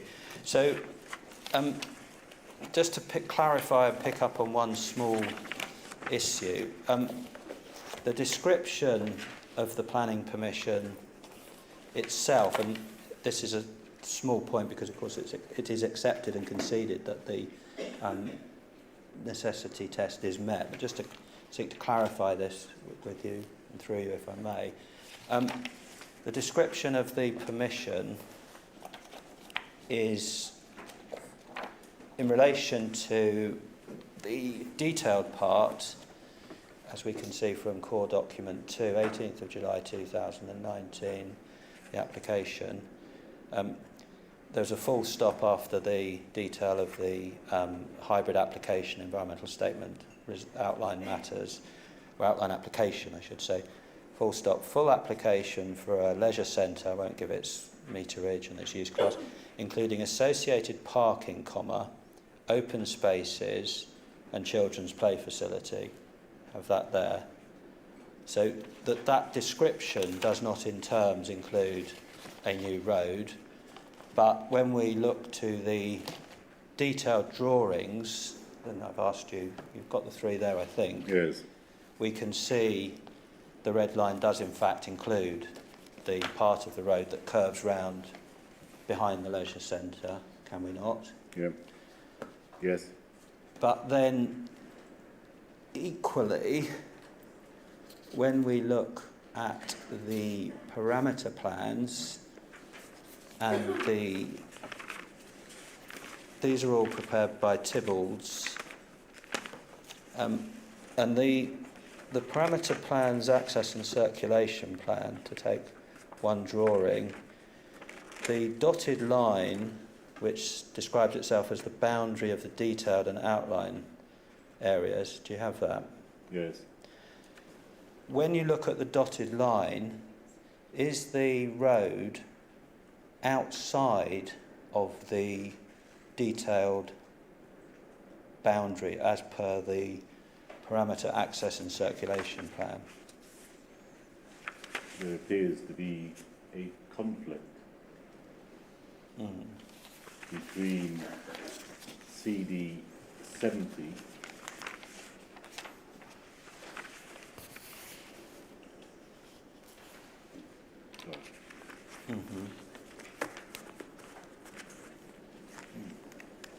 CD70 is the detailed drawing.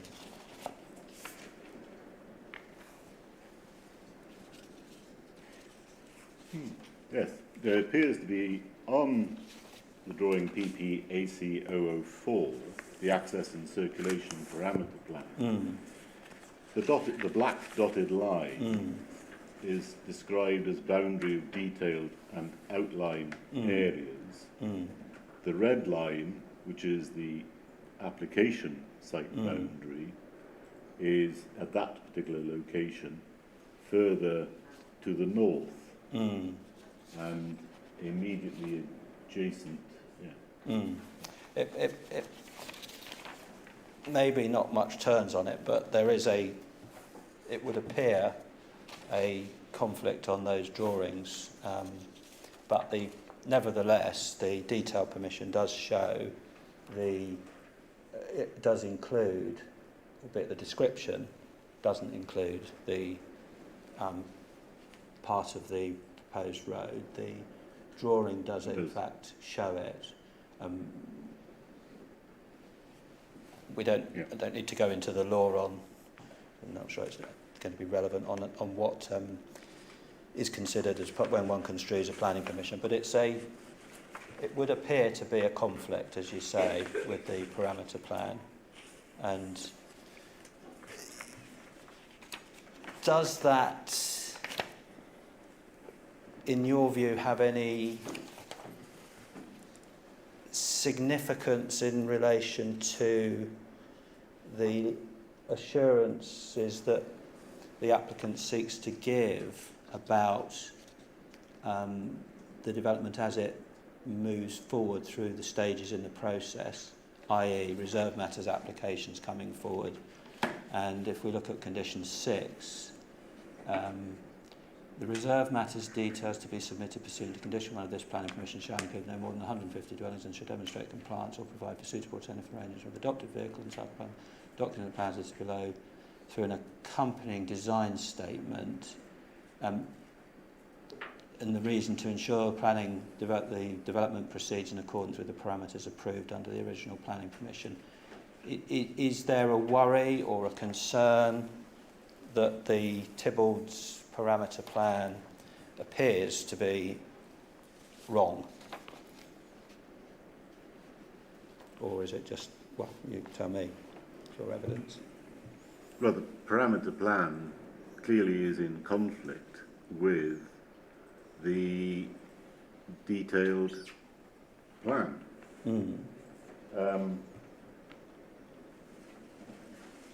The implication of that is that at the moment there is the detail of the road would be tied up within the outline because it is actually excluded.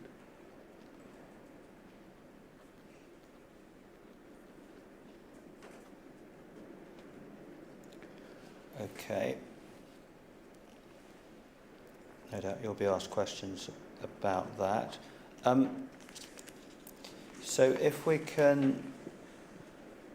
I've forgotten where we were, I do apologise. I think we've got to the needs test. I think we've just got We've to got the merits. to the merits, sorry, we've dealt with the needs. Okay. Let's get to the merits test. So if you can please read your paragraph 16. Whilst it may be necessary to divert Princess Parade from its current alignment to enable this specific development to take place, the stopping up of the road should not create harm if it is to meet the merit test. The council says the stopping up the road does not have disadvantages, but the stopping up the road is a direct result of the need to maintain a through road in the corridor between the sea and the canal, the creation of the promenade, the siting of the leisure centre building and its associated access and infrastructure on the line of the existing Princess Parade. Whilst I appreciate that there are parameter plans, the siting of the buildings and the final position of the road on part of the site is unknown, as that part of the hybrid application was in outline with all matters reserved. I fully accept that the parameter plan PP04 Yes. shows the road on the parameter plan, but the buildings within the zones are there for illustrative purposes. And how does that matter in relation to the inspector's consideration of the impact of making this order, if that's what the Secretary of State decides to do, in your view? The parameter plans obviously show the alignment of the road within the outline part. They show the extent of the car parking. It's very hard to read them because they're so small scale, but they actually show the indentations along the road, new road, where the parking is meant to be. It also shows the new parking space at the end. And if I look at the illustrated master plan... Just remind us of the number of the illustrative master plan. Maybe everybody's ahead of me and has it, but... It is in the transport, sorry, it is in the technical annex transport 8. Okay, let's see if we can pick it up. Is it not CD87 as well, unless we're talking about something else? Could be. I think it probably is. Sorry, could you give that number again, sir? CD87? CD87. Bear with me.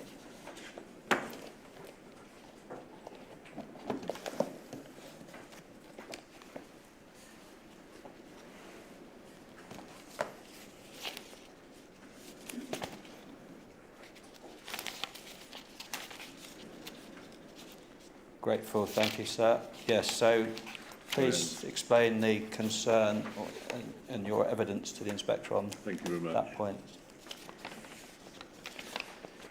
If you look at the parameter plan PPAC 004, it shows the existing pedestrian links retained, but it also shows at very small scale the proposed parking areas towards the western end of the new road on that plan. And what is on that plan is also then depicted on the illustrative master plan. Yep. But if you look carefully at the BAM plans, which were submitted, Yep, the BAM drawings, the general BAM arrangements. Yep. the actual, you will see on both the illustrated plan and on the PP4, no, sorry, forgot that one. No, sorry, you will see on the illustrated plan that the parking bays along the road terminate before they get to the public open space in the centre of the site, and you have a large building which is the potential hotel. And those parking spaces end where that potential hotel is. And that is actually borne through in the parameter plan, despite it being small scale. But if you go to the BAM drawing CD89, you will see that the parking spaces have been extended in an easterly direction by looking at the dimensions on the BAM drawing by about 43 metres. And also a parking space or parking spaces have been introduced on the south side of the road. That's right, yeah.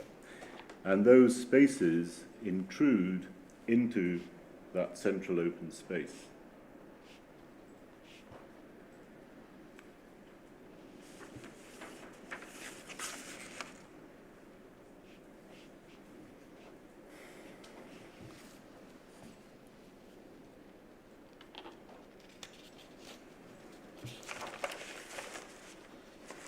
To the extent that there's a conflict between the BAM general arrangement drawings as the scheme emerges with the parameter plans that are referred to in the conditions attached to the planning permission in relation to reserved matters,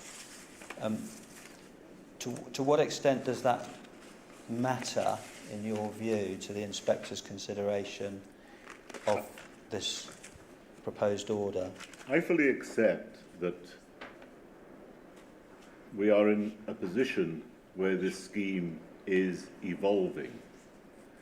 However, the approved plans for the application, which is the trigger for this stopping up order, is the approved plans, not a set of evolving drawings, which, as far as I am aware, have not been submitted for approval by anybody.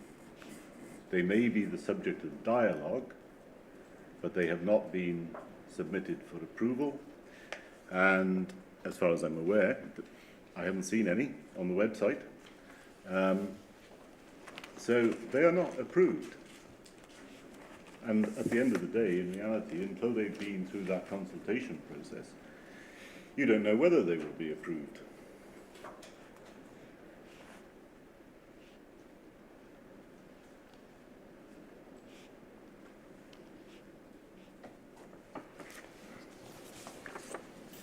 So does, in relation to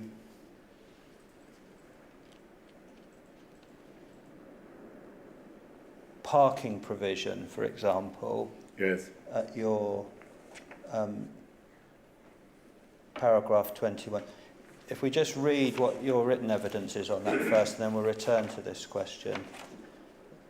So if you read from loss of seafront parking, please. At present, users of the promenade and beach have easy access, and they can park parallel to the promenade or in the parking area adjacent to the canoe centre, and easily move themselves and their equipment, be it fishing equipment or beach paraphernalia, onto the promenade or beach.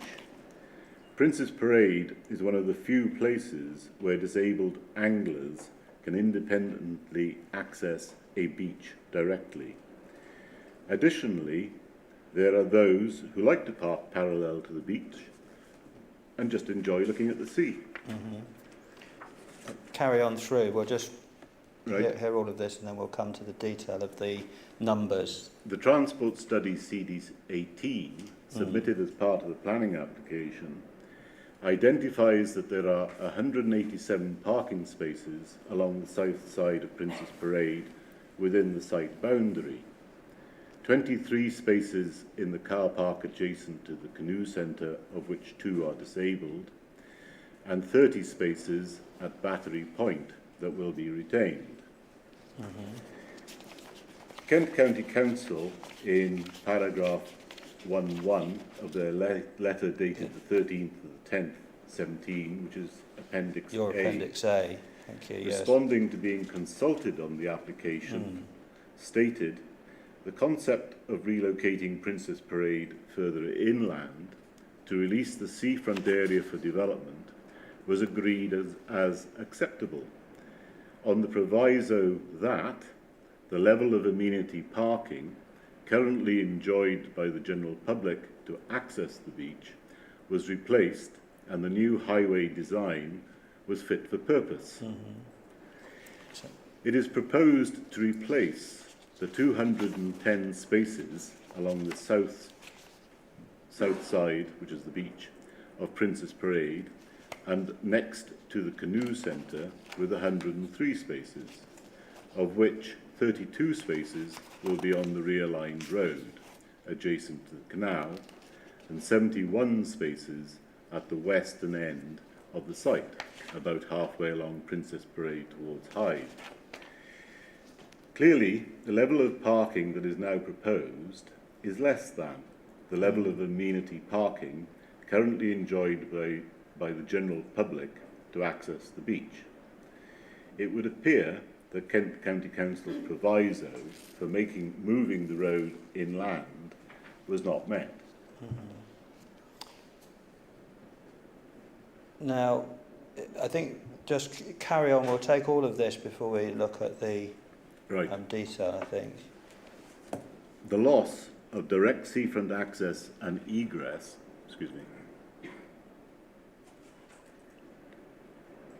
for all, particularly affects elderly or disabled. The council report does not highlight the distance factor, which is crucial for these key user groups. My apologies, the Disability Discrimination Act 1995 is superseded, and it recommends a maximum distance of 50 metres for several disability groups without rest, and a maximum gradient of 5 degrees. Are we? Sorry. Yeah, we no, are. carry on. Okay. Para 17 of the Planning Application Committee Report, CD3, states that disabled parking will be provided on the eastern part of the site. There is no mention of how many spaces will be provided. The implication of the statement in the committee report is that there will be no disabled parking at the western end of the site. At present, disabled people can either use the disabled spaces available or park along the seafront. They will have no choice but to park at the eastern end of the site, and there is no provision for them to park elsewhere to enjoy the beach. That was based on the officer's comments. Additionally, they would have to move a long way from the parking if they wanted to enjoy the middle of the beach. A very inconvenient layout compared to present arrangements. Carry on, please. The present arrangement means that parking is well distributed along the road to meet visitors' needs, whereas the approved arrangements mean the parking will be concentrated at either end of the site, or users of the beach will have to walk through the new housing development. The proposed parking spaces at each end of the site and on the new road behind the housing are significantly less convenient for the users of the beach than the present arrangement. The provision of 32 spaces on the road by the canal will mean that people using those spaces and wanting to access the beach will have to walk and carry their equipment through the new housing estate. Additionally, by concentrating 71 spaces at the western end of the site means that anybody seeking to use the beach towards Sandgate will have to walk and carry their equipment for up to, I think it's about a kilometre back. The loss of parking will restrict the use of the beach for wheelchair anglers. The proposed parking arrangement and fewer spaces are very inconvenient arrangement compared to the present number and siting of the car park spaces along the road. Okay, thank you. So that was your view on the 5th of October this year when you wrote your proof of evidence. And of course, since that point in time, you've seen Mr. Fitch's evidence, which includes 2 plan documents that we've already looked at once, or we'll look at them again, and we've seen the BAM drawings emerge as things progress. So we need to investigate the up-to-date position, Mr. Morgan. So if you look at Mr. Fitch's Appendix B, do you have that to hand? I do. And the lower drawing, in essence, we've got the block of purple text at the western car park with the legend 62 regular bays, 7 disabled bays, and then we've got the blue parking adjacent to the carriageway as we work back up the site going towards Battery Point, and he shows the 24 on-street Prince's Parade that will not be diverted, and then we work our way back past the first past the proposed square open space area, and then round to the leisure centre and the proposed leisure centre car park and the relocated Sea Point car park. Yes. And finally we've got the 7 spaces on the little snub of Prince's Parade that's left in situ by Battery Point car park. You see all that? I do. Now, what do you make? What is your evidence in relation to the proposed parking provision as depicted on the diagram that has been put in evidence. How do you see matters? I've worked my way through the figures to try and understand this. If you go back, the planning application, that said 103 spaces, of which 31 spaces are on the new road. And the officer's report, which I've already referred to, said the disabled parking at the eastern end. It also said spaces to be replaced on the existing alignment of Princess Parade, and that is shown on the illustrated master plan. I then looked at the Buckles report, and it says that in terms of existing, there are 30 spaces at Battery Point, of which 2 are disabled. There are 23 spaces at Sea Point, of which 2 are disabled. And there are 187 spaces along the length of Princess Parade. And I fully accept that the parking charges have reduced that number. But if you look at the Buckles report comparing, and to a certain extent, Battery Point is neutral in these figures, because it's just a continuation.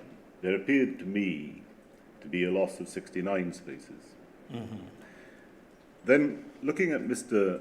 Fitch's evidence in table 4.1, he says that parking on the site is 187, Sea Point 21 plus 2 disabled to make 23, and Battery Point 27, 2 and a 1 for the kiosk, which is 240 spaces, and that in effect accords with the Buckle figure in the Buckle document. But then if you go to Mr. Fitch's table 6.1, he said along the new road is 43, western end of the site is 69, of which 7 are disabled, which is the new car park. Western end, sorry, on the line of the new road, I'm sure that's right, he said 31, Sea Point 23, and Battery Point 30. Now that to me is a loss of 44 spaces. 44 car parking spaces. He then went on in paragraph 6 to 16 to say that overall there will be more public parking than currently, as the leisure centre is also available for use. And I would question that statement because of condition 33. Condition 33 of the planning permission. Of the planning permission. Okay, that's core document number 2. So if we just have a quick look at condition 33 again and remind ourselves what it says.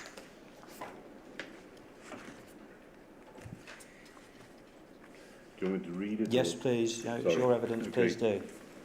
Prior to the construction of the leisure centre building hereby permitted above foundation level, details of vehicular and cycle parking facilities for the leisure centre and the eastern public car park shall be submitted to and approved in writing by the local planning authority. The approved facilities shall be made available prior to the leisure centre being first opened to the public, and thereafter shall be kept available for use for parking in connection with the leisure centre and public car park at all times.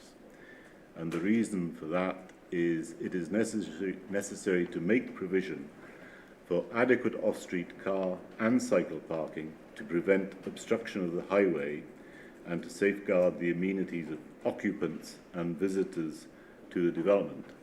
Condition 33, to me, differentiates between the leisure centre car parking and the public car parking. Car parking standards are normally associated with the use, in that Kent County Council, in this instance, whose parking standards they are, will put forward figures as to how many spaces are necessary for a particular type of use. Yes. So they will have concluded that the leisure centre drives so many spaces, and it also, as the 23 public spaces, they are meant to be a replacement of the sea point. And what is interesting is that if one looks at the detailed plans, Proposed site plan part A, I think, is what you have in mind. well, it is CD 70, and that is again the approved drawing. It actually, the drawing shows, as you are moving from east to west, it shows one entrance for the 23 public spaces, Yes, as you come. as you on the left-hand side, Yep. and then a separate entrance for the 39 spaces. Yep. And the 23 spaces are identified as public spaces. And then if you go on to the next drawing, Yep. it says, This is the 69 with the coach drop-off, I think you're referring to. it has the coach drop-off, which is my understanding that is within the site of the leisure centre, and the coach drop-off is really associated with the leisure centre, and normally to enable children to be taken for their swimming lessons. But the note at the top says rationalised car park split into two areas. Note at the top of what, beg pardon? The, GT3, oh, yes, sorry, thank you. CD69. Yep. The eastern car park includes 39 spaces for the leisure centre, including seven accessible spaces, circa 23 public spaces in lieu of existing places, including 2 accessible spaces. The western part includes 69 spaces for the leisure centre. 108 spaces are provided for the new leisure centre based on car parking standards in total. All car park provision numbers provided, I think it means by MLM. Yep. The car park provides 20% of spaces to include electric charging points. Yes. So I think that plan is quite clear what these spaces are for. Yes. So we've got 108 for the leisure centre, split over 2 sites, and we've got 23 public spaces in lieu of the Sea Canoe Centre car park, which will be built over.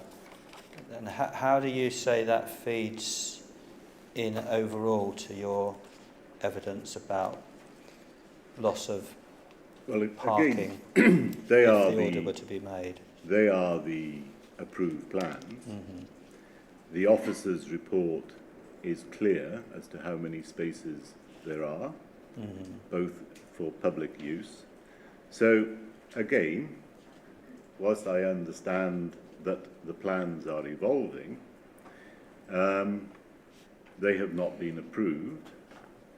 So at this particular point, we do not know how many spaces there will be for public use.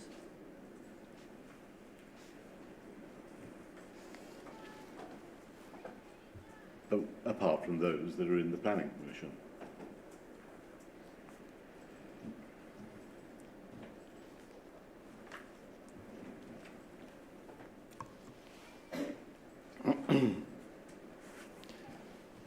Okay, and Mr. Fitch was cross-examined on the numbers as per his updated drawing, and the inspector will have his evidence and on the numbers that was given during that exchange, and to some extent on the distances as well. Now, do you wish to, how does what you've just been explaining feed into your overall view in relation to the loss of seafront parking in the merits issue balance? The seafront car parking is by the description right next to the promenade.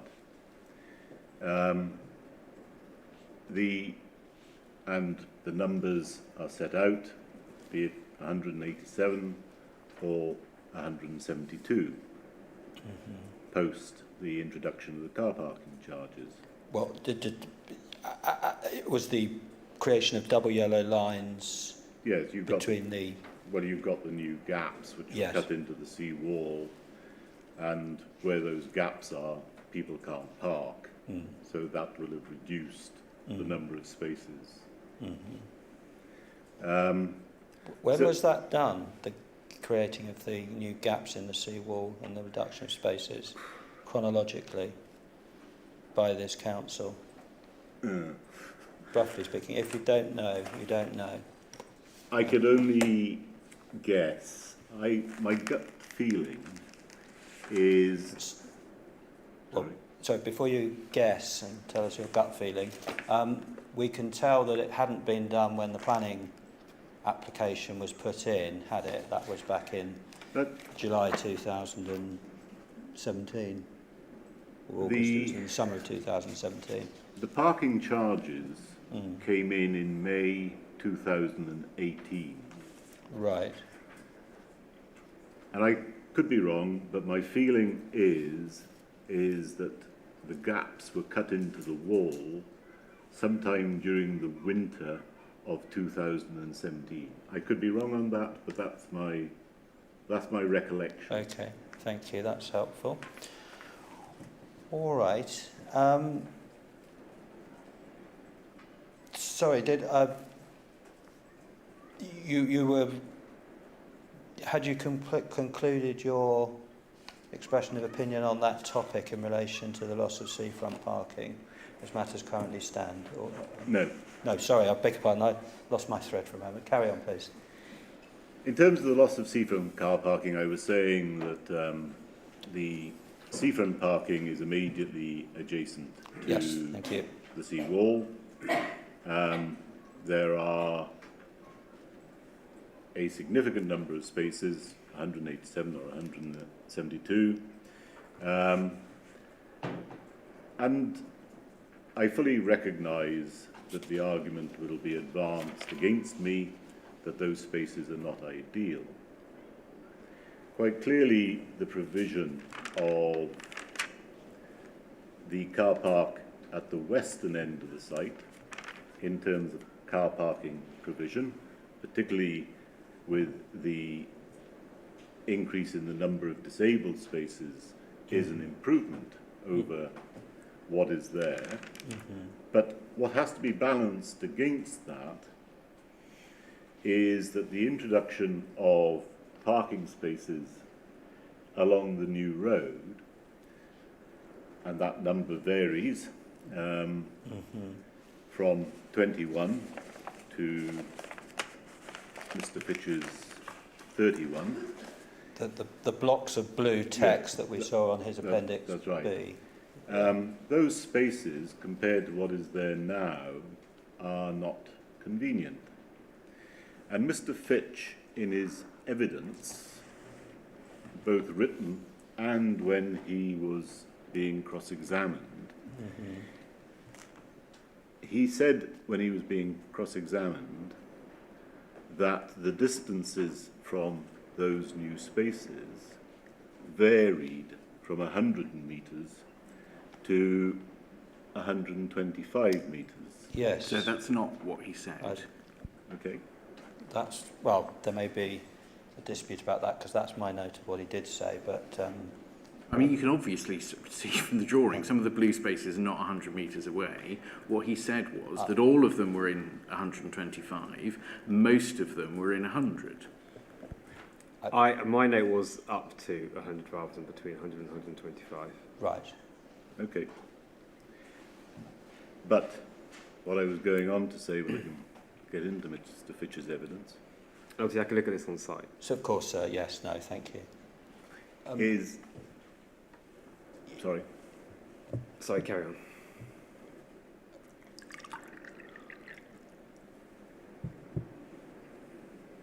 Sorry, I need to get in. Sorry, just while, Unless... Is it quicker if I just have Mr. Fitch's evidence, please? could you just carry on for Mr. Fitch's? Thank you very much.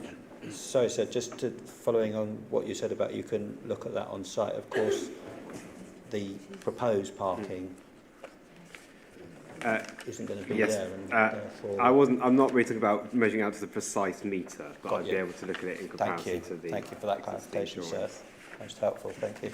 So you've got Mr. Fitch's written evidence there, I think, Mr. Morgan. I have. Yep. What would you like to draw out from that? In Mr. Fitch's table 6.2, he sets out the recommended maximum distance limit without a rest for different impairments. Yeah. Thank you. And wheelchair users is 150 metres, visually impaired is 150 metres, mobility impaired using a stick 50 metres, and then he says mobility impaired without walking aid 100 metres. And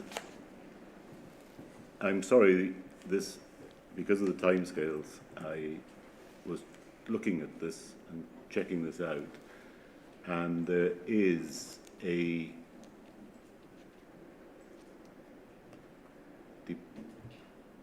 Department of Transport guidance note, which sets out that the mobility impaired without walking aid is 50 metres. So I can give you the number of the document, and I'm quite willing to produce it to the inquiry. So my point being is that, there it is. It is Traffic Advisory Leaflet 595, April 1995, Department of Transport, Parking for Disabled People, in which it says... So just before that's quoted from, this was not put to Mr. Fitch in cross-examination. So if this is going to go in, I'd ask for an opportunity for Mr. Fitch to put a note in to respond to it, because he was not asked about this. Sorry, I've also set a hair running. My apologies. No, yes. I picked up the wrong figure, and I apologise. What is in Mr. Fitch's table 6.2 is correct. So I'm sorry I set that hair running for both. Right. So you're withdrawing what you just said about the figure being... 50. Yeah, I've as I said, I've misquoted that. My So apologies. just to be absolutely clear, you accept that the figures set out in table 6.2 are correct, and I you're do. not putting forward any alternative Yeah, figures? I'm not. Thank you. But my point is that given Mr. Fitch's evidence as to the distances people have to walk, the way for people ambulatory or for stick users, the distance of 100 metres, 125 metres, is double what the is set out in Mr. Fitch's table. For ambulatory, it is at the maximum, which is about 100, and okay, for the wheelchair users and visually impaired, it's 150 metres to get to the promenade. But if you look at the way the promenade is configured, the promenade has, within the length of this site, and it's very difficult to see on the plan, and it's better seen on a site visit, there are 3 places where you can get from the promenade down onto the beach. And by the time that people have filtered through the new housing development, onto the promenade, and then onto the beach itself, they, apart from at the western end, will have actually had to walk distances which exceed 100 to 125 metres, and that is for disabled people. And I would say that that is far less convenient for disabled people than the current arrangement. The only place where I would caveat that is at the western end of the site, where you have the 69 spaces, including the disabled spaces. That clearly is on the other side, immediately on the other side of the road. So clearly disabled people still have to get across that road. Thank you, Mr. Morgan. I think that's probably, is that everything you wish to say in relation to the heading of loss of seafront parking? It is, thank you. Thank you. Then we've got your paragraph 30. Did you want to? Paragraph 30 just sets out really. That was the context to some of your evidence that you I've no taken longer out, seek but to rely. it sets out really the difference in height between the road and the canal. So I've removed the sections after that. Yes. So really I've come to my conclusion. Okay. Yes, please, if you conclude your evidence, give your conclusions. Thank you. The stopping up of Princess Parade creates a number of significant harms, and there is little merit in stopping up the highway. The significant harm that the stopping up and the realignment of a length of road of a length of the road creates are a less convenient parking arrangement and fewer spaces than currently for the users of the area, a less convenient highway alignment, which was discussed yesterday in evidence, the need to realign the road, the impact of which significantly damages the setting of the Schedule Ancient Monument, the harms important habitat and wildlife, even though that was much discussed yesterday, introduces a source of noise and pollution immediately next to the highly valued green corridor, and destroys the tranquility of the canal. Yes, just pausing there. When you measure, to use the phrase that's being used, calibrate your opinion in relation to harm, when you talk about the need to realign the road, how do you wish to amplify that in any way, or is that the way you wish to express it? If we're talking about the impact on the Schedule Ancient Monument, I think the point that we got to with Mr. Joyce yesterday was that in his view it created substantial harm.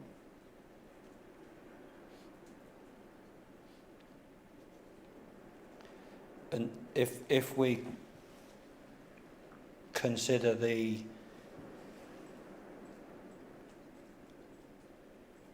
you use the phrase the need to realign the road, which obviously is would be a consequence.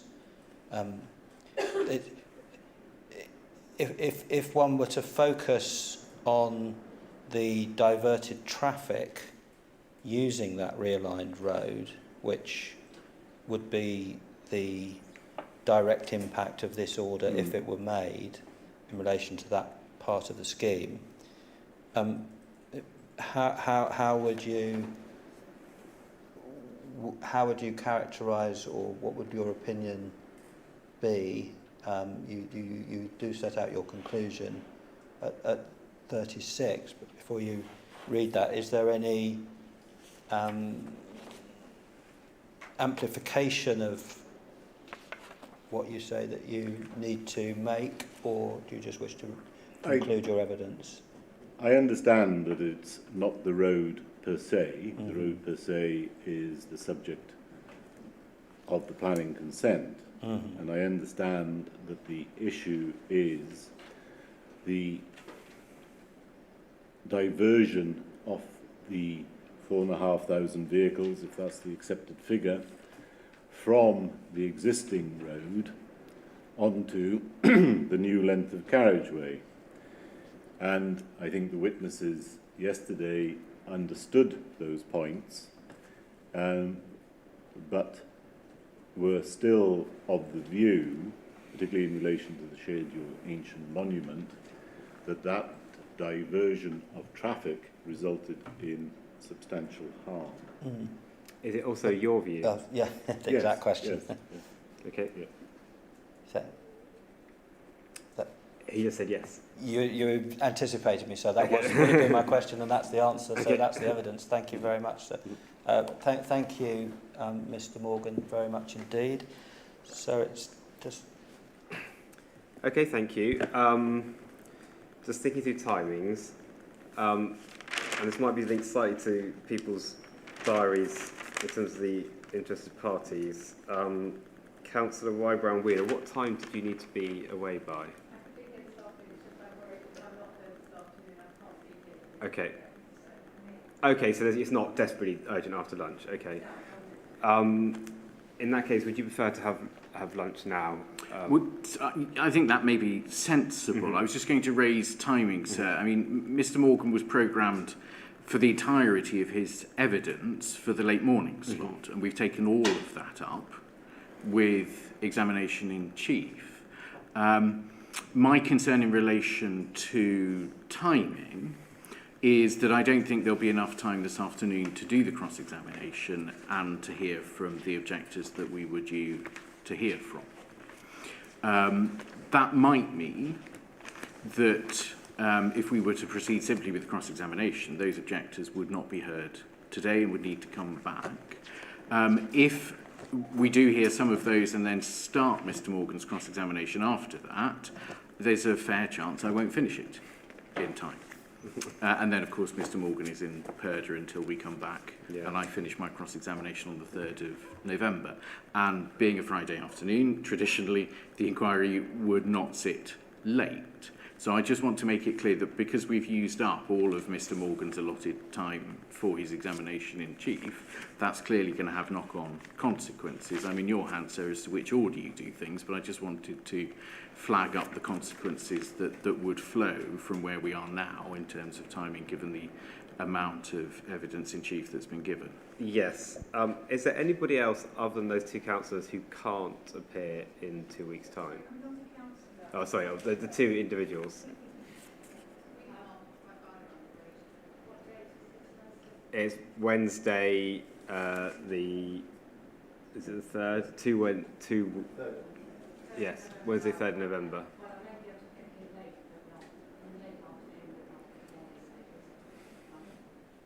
Okay, I think it's going to be it is going to be complicated.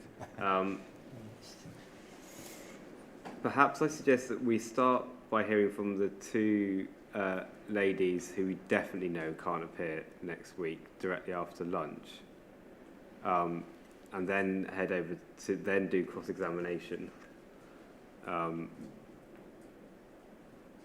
Because I would especially like you not to be in purdah for 10 days or whatever it is. We also have a lady coming out of school, so she won't be able to come back. Hannah will not be able to get back. So I think it is most unlikely that with those objectors who it appears need to speak today, that we will also finish Mr Morgan's cross-examination today, which would necessarily mean that he was in Purda and would have to come back on the 3rd of November to finish it. Okay. So may I just make one of... Okay.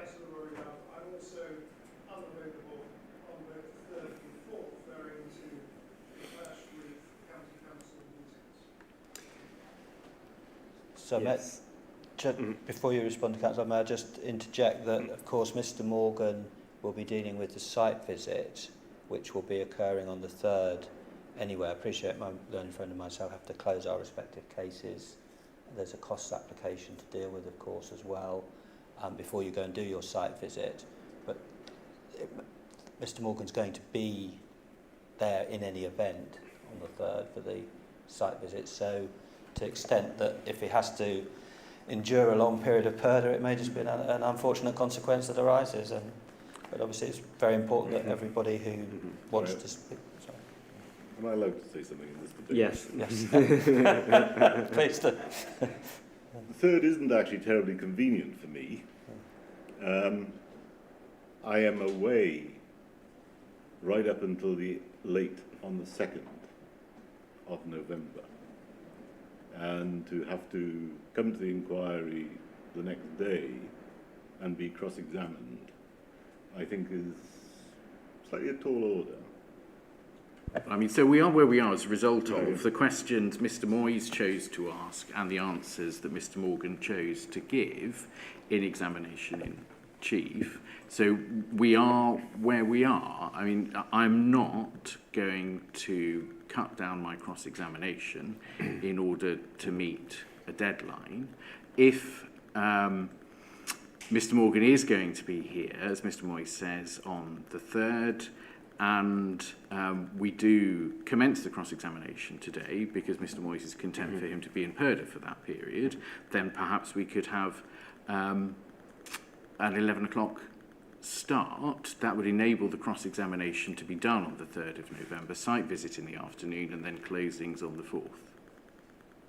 That would accommodate the point Mr Morgan has just made about having to come straight back into it. Yes, thank you. And I think it does feel like the least worst option, because otherwise we're in danger of too many individuals not being heard, or being or more diaries being complicated.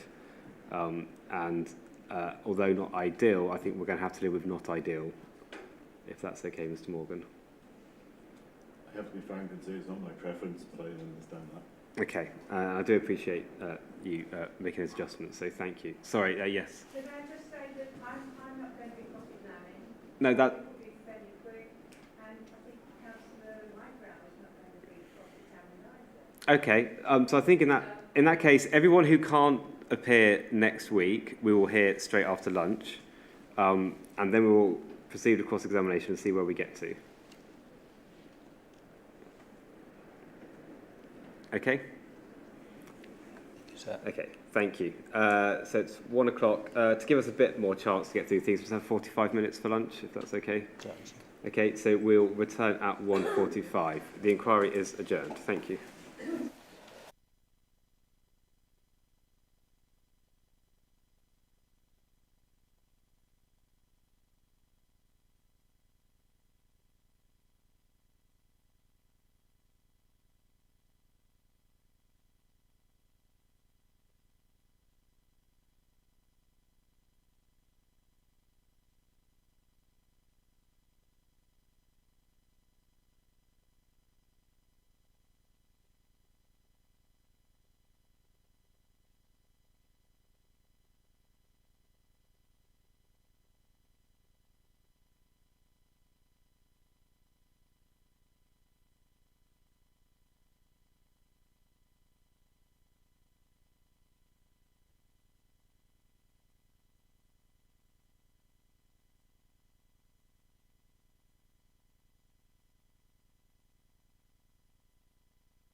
Councillor Prater just coming in who wanted to submit the statement just behind me now. All right, thank you. Yeah, I think if you take a seat, Councillor Prater, then we can talk to you from the... All right, thank you.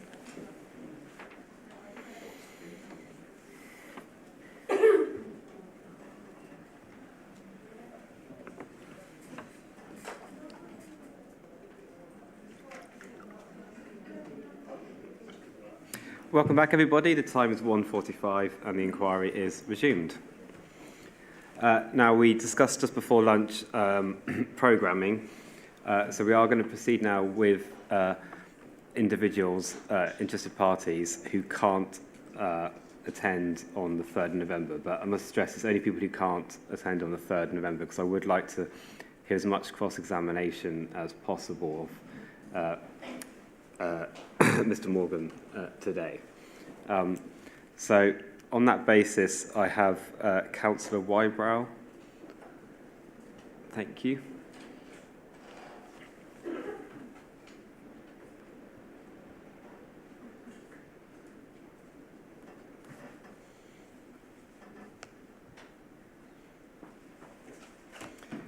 Before we start, are you willing to be cross-examined or not? Okay, thank you.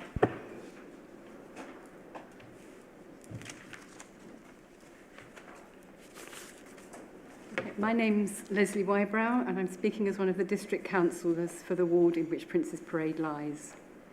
I want to be very clear that I have not been a member of or a committee member of the Safe Prince's Parade campaign since I was elected to the district council in May 2019. Before I read my statement, I would like to apologise if I have strayed beyond the scope of the inquiry. At the pre-inquiry meeting, the inspector did say that there were some grey areas, and if in doubt about something, to include it anyway. So that is what I have done. I do think there has been too much pressure to limit the scope of the inquiry to the narrowest of interpretations, and I think this has stifled discussion. The Council claims in paragraph 5.7.4 of Mr Woodhead's proof that should the stopping up order be declined, they will continue with the development with both the new and the existing roads in place. That seems highly unlikely to me. For one thing, there wouldn't be room on the site for both roads, and for another, some of the new building is supposed to be on what is now the carriageway of the existing road.